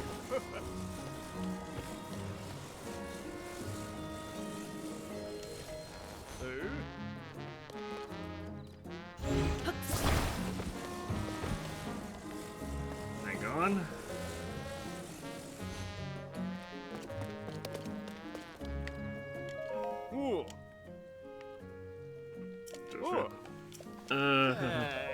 I found a nice spot for it. Right up there next to Phantom Ganon. It runs on the wall. It's so vivid, so tastefully. It's perfect as a dream.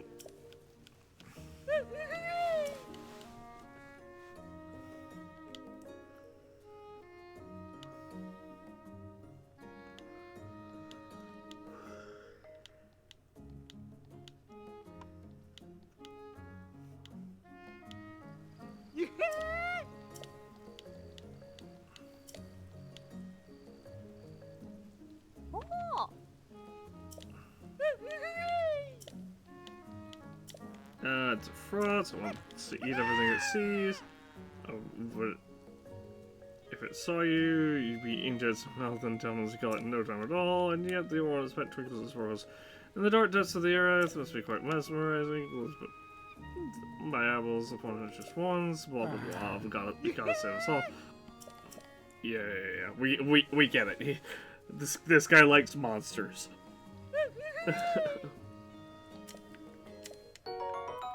Monster saddle.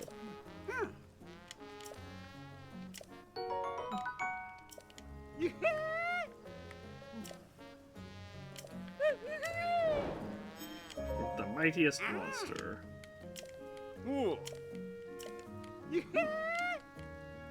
Got monster in mind. King Gliok. Yeah, this is the one that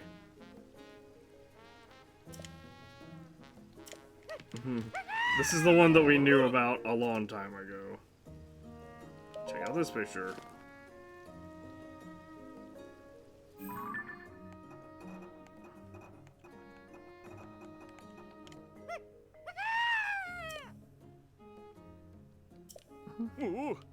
This is a good picture, nice detail. I can use it to make that no problem. Yes. I mean, it's not really that great of a picture, but it's about the only picture I could possibly take without one trying to murder me.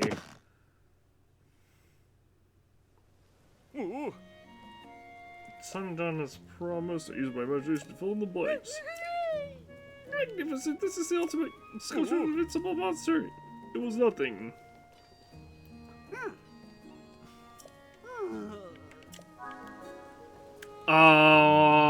What?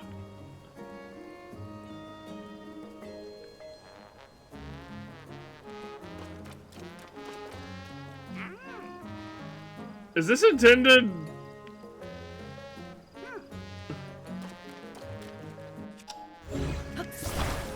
Hang on, I'm gonna have to rearrange some stuff. Apparently it's on an invisible pillar.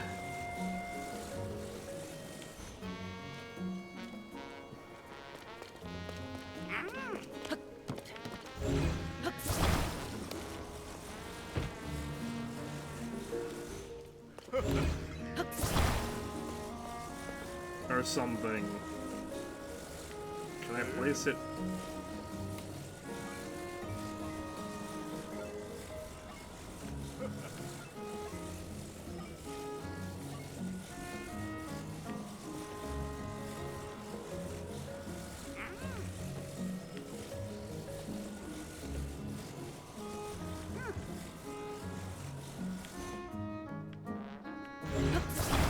Okay,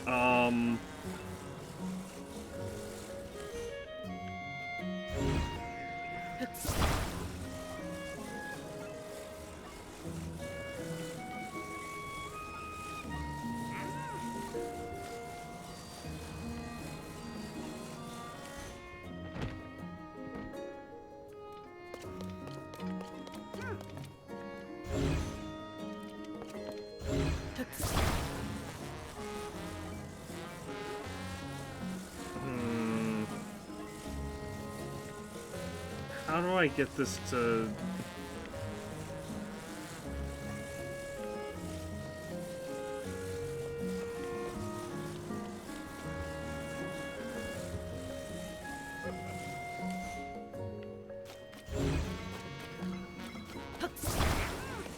Okay, that works for that.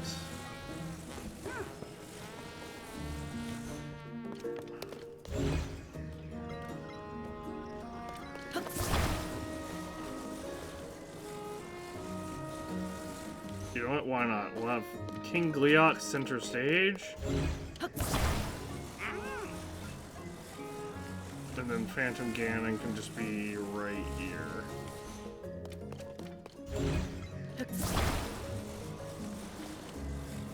Ooh, we'll put Phantom Ganon beneath the King Gleeok.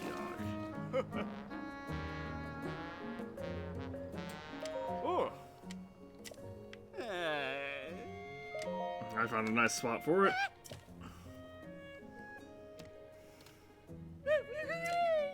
Behold, the King of the Sky! Don't think we can stand here unharmed beside such a thing. What a thrilling thrill! Oh, what to feel!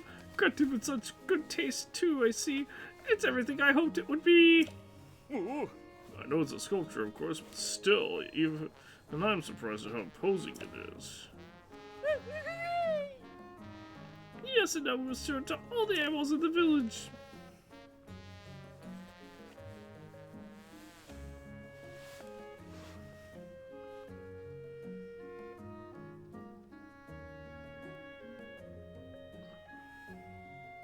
Hello? Okay, took a while to load. Here, you hear me, come and look, see, this is the most monstrous of all monsters, the King Gleeok. But do not fear, draw near. This is the only place it's safe to admire such a monstrous royal up close. The only place. It is nothing short of astonishing. It has three heads. Oh, it has three heads. What? What would I do if I ran into something like this? I hope I never find out. This sight has stolen your eyes, not give me yours, all of them. I say again, this monster's the fearsome King Gleeok. fire, ice, lightning powers possessed by plenty of monsters, but our noble friend here is unique. It controls all three elements at the same time. And while it looks like a beast from a book of stories, I warn you not to dream of meeting it in the flesh. If you were to come face to triple face with this monster, arriving home alive would be quite unlikely. I've killed a lot of them. Please, reckless adventurers, to beware and keep away. Listen, there are 4 King Gleeoks on the entire map. 3 of them are in quarters of the map on the sky, and 1 of them is in the depths. These guys are not gonna find King Gleeoks. Eek, just seeing this one here is plenty frightening for me. Look at that, then you won't hate, and you feel, and you'll feel great. Yeah, they're all saying that they're terrified of the King Gleeok, and you're like, oh, well, don't hate, or well, if you look at it with an open mind, you won't dislike it. That's not how that works, Skeleton. Thank you, introducing the King Gleeok to everyone. What an honor! Please allow me to roll before you've done. Diamond? Ooh. For me, there's nothing more valuable than the monster sculptures I've achieved. But I know gems are what most folks desire, are what are most. And here's the usual reward as well. I see my dream is nearly complete. To build a... Okay, listen. That's probably all that we're going to... I'm gonna go get a silver moblin picture. Do I have a silver moblin picture? I don't think I have one. Because it feels weird to have Bokoblin, Lionel, Horriblin, but not Moblin. And Lizalvelos.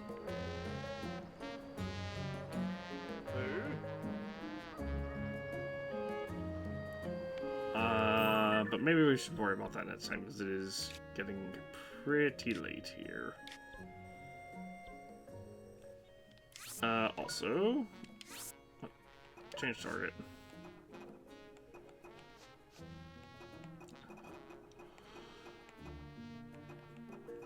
Lizalvelos are up here. Electric is... electric, here we go.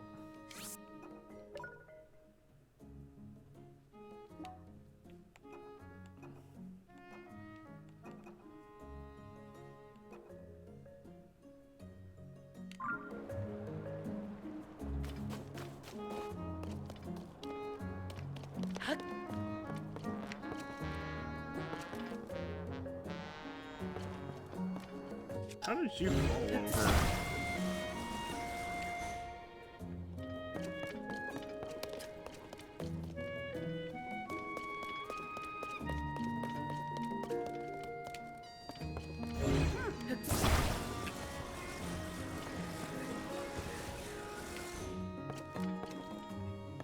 I guess that's good enough.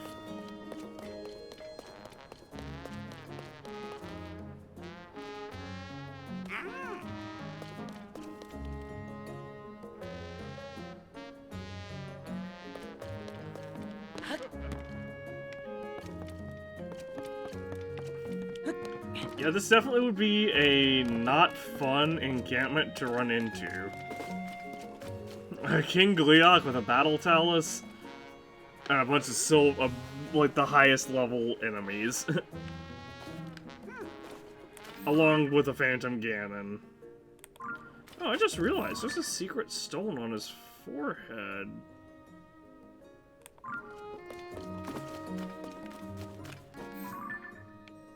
I mean, I do know where a silver moblin is. Like a readily available silver moblin. There's also been some silver Lizalvelos not too far from here.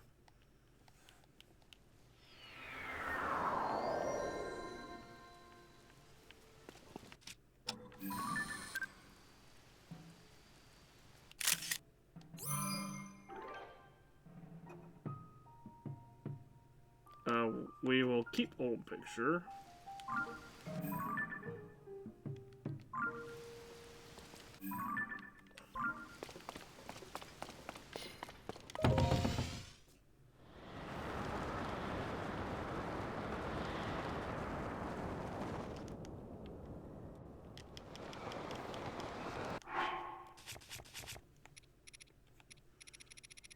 We can put on the glide outfit.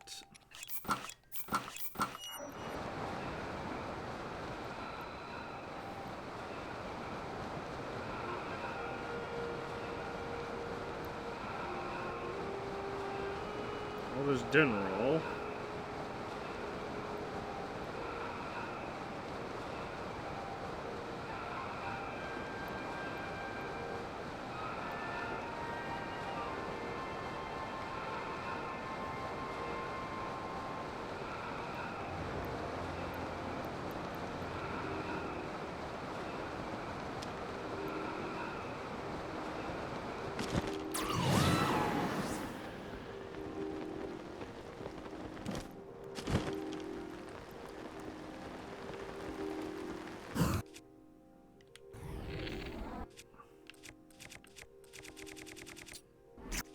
Oh, that's the wrong thing. I was actually trying to cancel that. I scrolled past it. Looking for keys eyeballs. Oh, I thought I scrolled past it, but I guess not.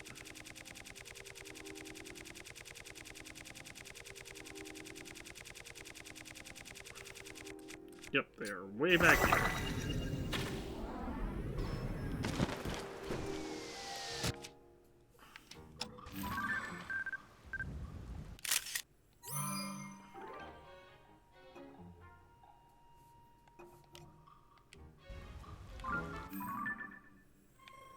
Alright, that's all we needed.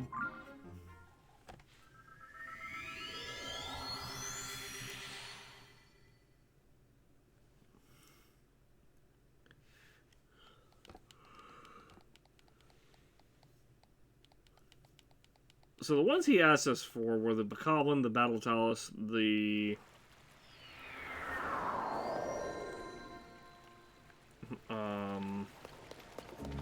Frauts, the King Kuliak, and the Horriblin.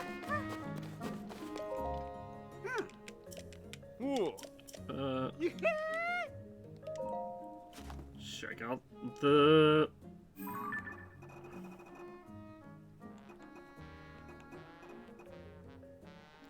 Silver Moblin.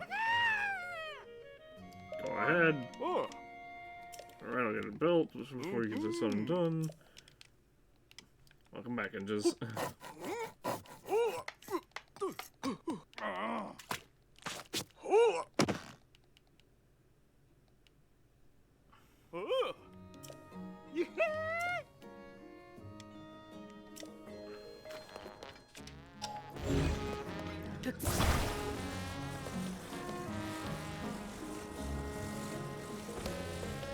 Oh, a little bit tight there.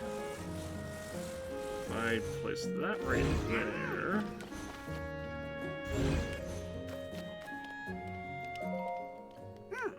And then check out this picture. It is of a silver Lysophilus.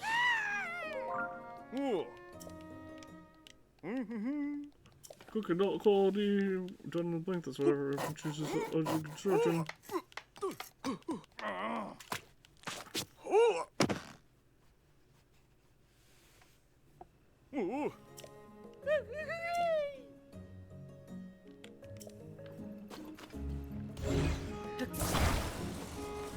Alright. Now we have a full set of silver enemies. Or, well, set of silver enemies in our sculpture collection.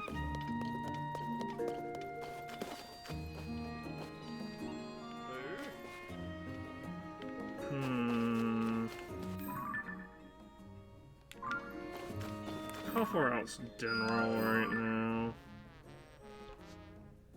I can actually reach General if I go right here.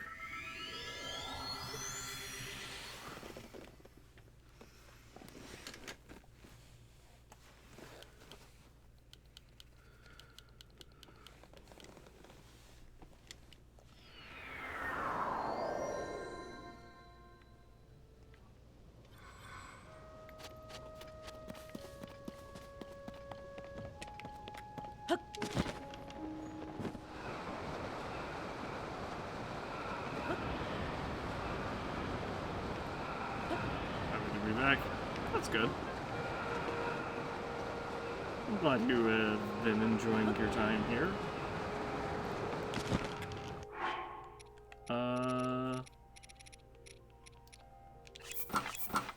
We're on fire.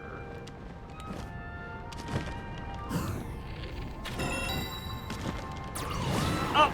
That was not my intention. Okay, well, that's just really sad.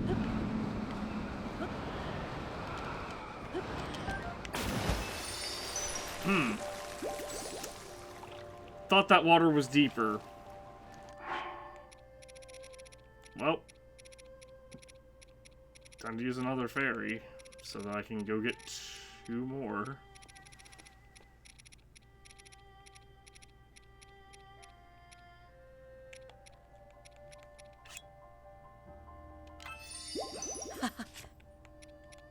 Yeah, I thought the water was deeper.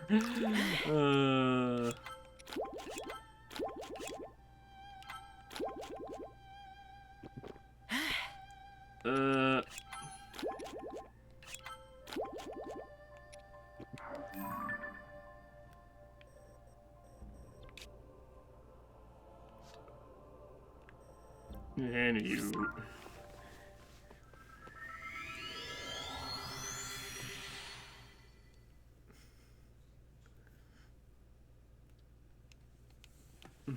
That's crazy. Yeah. Like, I saw water down there, but from just how what the heck? That was weird. But just from how the lighting was, it looked like it was a lot deep. It looked like it was deep water.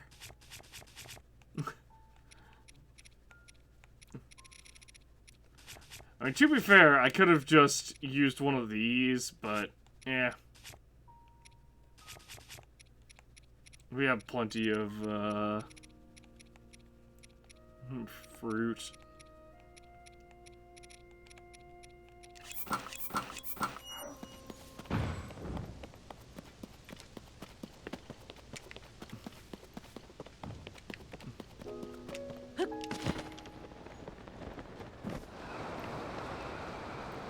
Alright, time to go back to the top of General so that we can grab the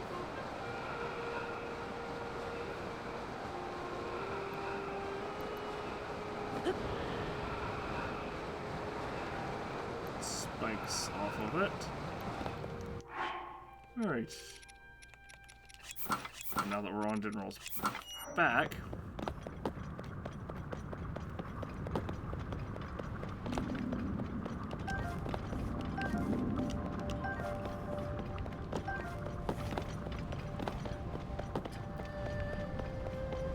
I will say it's a little annoying that we can hold 4 fairies, but at mats, but they don't spawn if we have more than, or if we have 3 or more.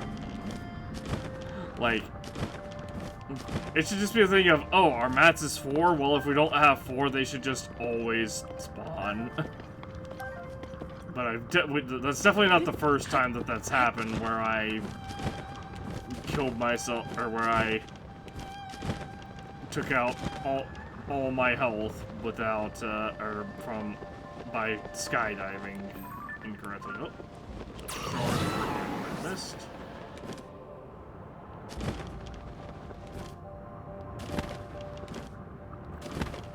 Yeah, that's definitely not the first time I've done that. Or are we saying really in terms of the weirdness with the fairies and not being able to have or not being able to find them if you have 3 or more, because both are true. Like, that's how I found out that you couldn't have, or the fairies wouldn't spawn if you had 3. Because I believe I was getting a shooting star near.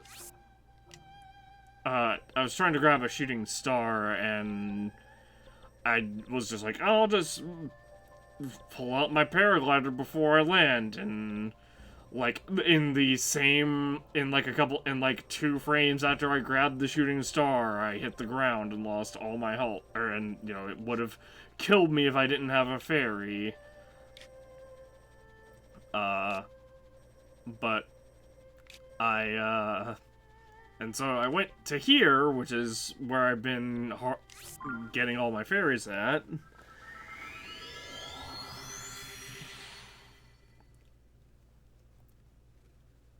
Just because it's a really convenient place to get fairies. But yeah, we went to here to get more fairies, and they weren't spawning when I had 3 fairies. They didn't spawn until I was down to 2. And then once I got to 4, the 3rd one that was here, it's usually off on that side over there, despawned. Although it looks like it didn't spawn a 3rd one this time around, which is interesting. There we go.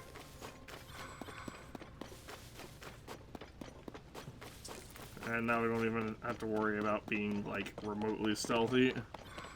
Because we can't get more fairies than this, sadly. I can pick up all these sky shrooms and stand bulbs, though, because the stand bulbs, I just recently learned, if we do 5 stand bulbs, it's the same amount of stamina recovered as 5 stamella shrooms, which is interesting, because if you do like 1 single stamella shroom, it restores more stamina than a stand bulb.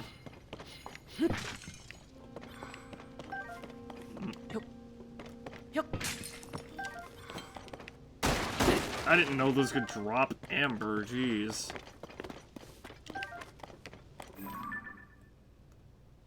Oh jeez, was that over there or was that across the cliff?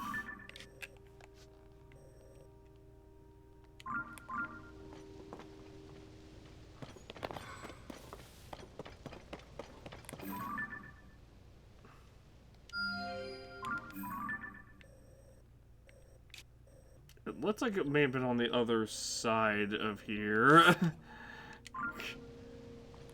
And that's one thing I hate, is I have no idea where that landed, and that, like, there's no way for me to have any idea where that landed. It's just, like, around here somewhere, but there's no, like, light beam, so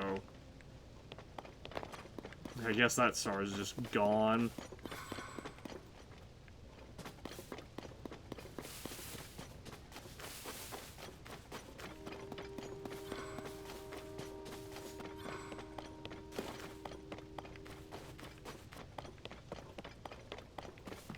Okay,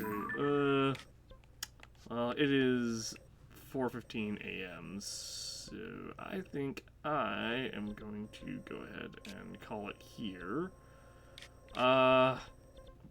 We didn't find as many cases as I would have liked to, but I mean, we did make a little bit of progress, and we did finally find the frostbite top. Not that that matters, because, like, I've seen... Wait, why do I have cold... How do I have cold resistance? Oh, because of the meal, right. But yeah, we've got this full outfit. Or, well, the fire and the hot weather attack and cold weather attack stuff. Hello, Eric's big toe. How are you?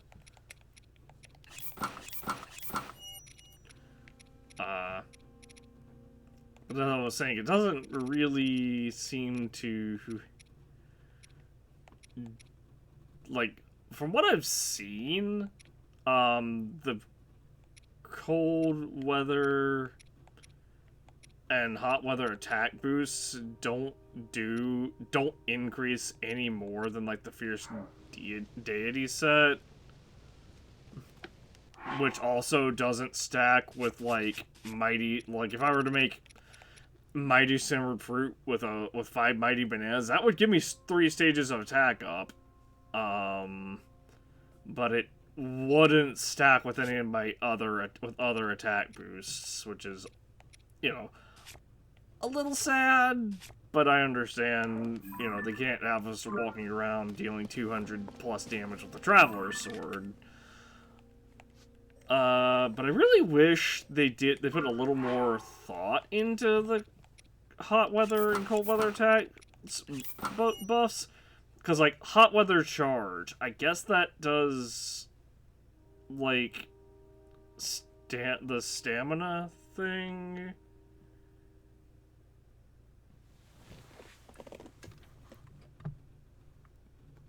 Please do not spam the chat. Anyway, as I was saying, I think the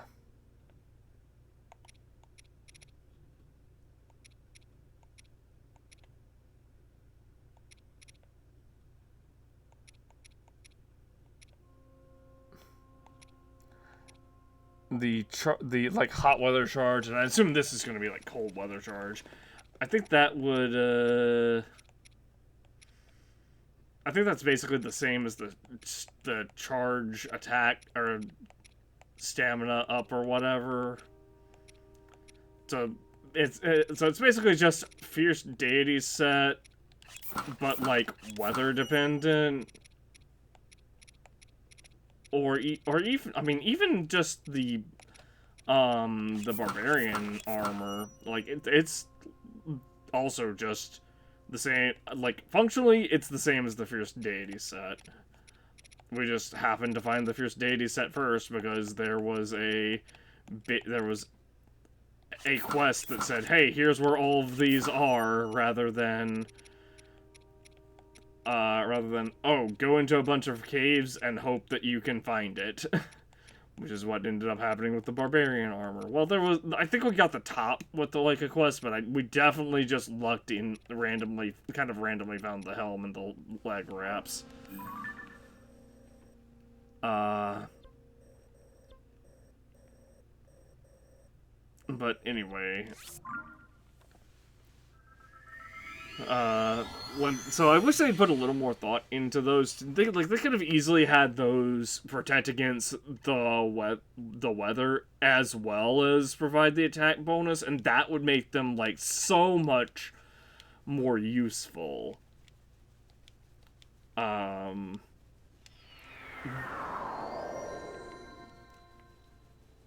instead, it's like, oh, I can buff my attack in a really niche way, or I can just have like 2 or 3 other outfits that also buff my attack and essentially provide the same effect, but just at all times rather than in a very niche situation. So, I wish they had thought about it in that sense of, like, oh, you can have the Desert Vo set, which, prevents you from taking hot weather damage entirely, but doesn't provide attack bonus, or, oh, you managed to find all the Ember set, well, now you just have attack buff, and you don't have to worry about taking damage from, in Gerudo Desert during the day. You don't have to worry about having hot weather protection. It really should just be both.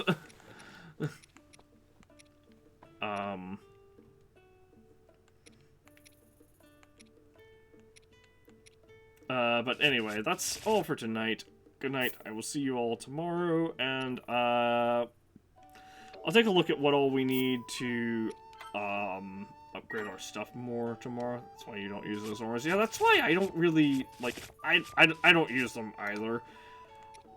A friend of mine really, really likes the Ember set, and I'm just like, I really don't want to spoil the person's fun and the person, you know, just liking an armor, a particular, the aesthetic of a particular armor set by being like, well, by being, you know, the somewhat overly nerdy, oh, well, mechanically, the Fierce Deity set or the Barbarian set is better because it provides the same bonus, but it's not weather dependent. Now, obviously, if someone were making, like, a top tiers of armor list, then I could get a little pedantic like that. Like, I saw one list where the person was trying to rank a bunch of armors. This was on, I just saw a YouTube video on it, and I'm sorry, it's just a train of thought that I'm having. But basically they rated the Fierce Deity's armor as like a C rank or a B rank, but the Barbarian armor was an S rank, and I'm like, there's mechanically and functionally there is no difference. It, like, at that point, like, it literally just comes down to you think the Barbarian armor for some reason looks better than the Fierce Deity armor, even though the Fierce Deity armor is also looks really nice and is just straight up a reference to Majora's Mask, which is my personal favorite Zelda, so a little bit of bias there.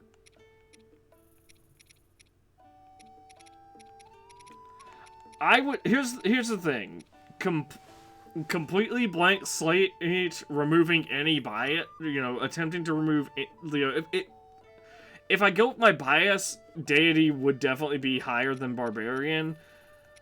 So I agree in that, but in terms of, if you're looking at it objectively, in terms of sheer mechanics, they're basically the same.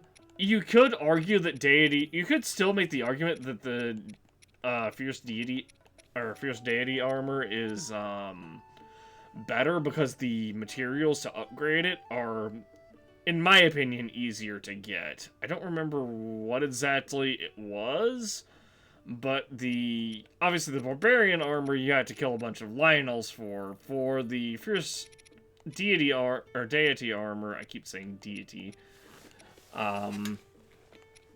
For that, you needed parts from the dragons, which are a lot easier to get, in my opinion, than Lionels.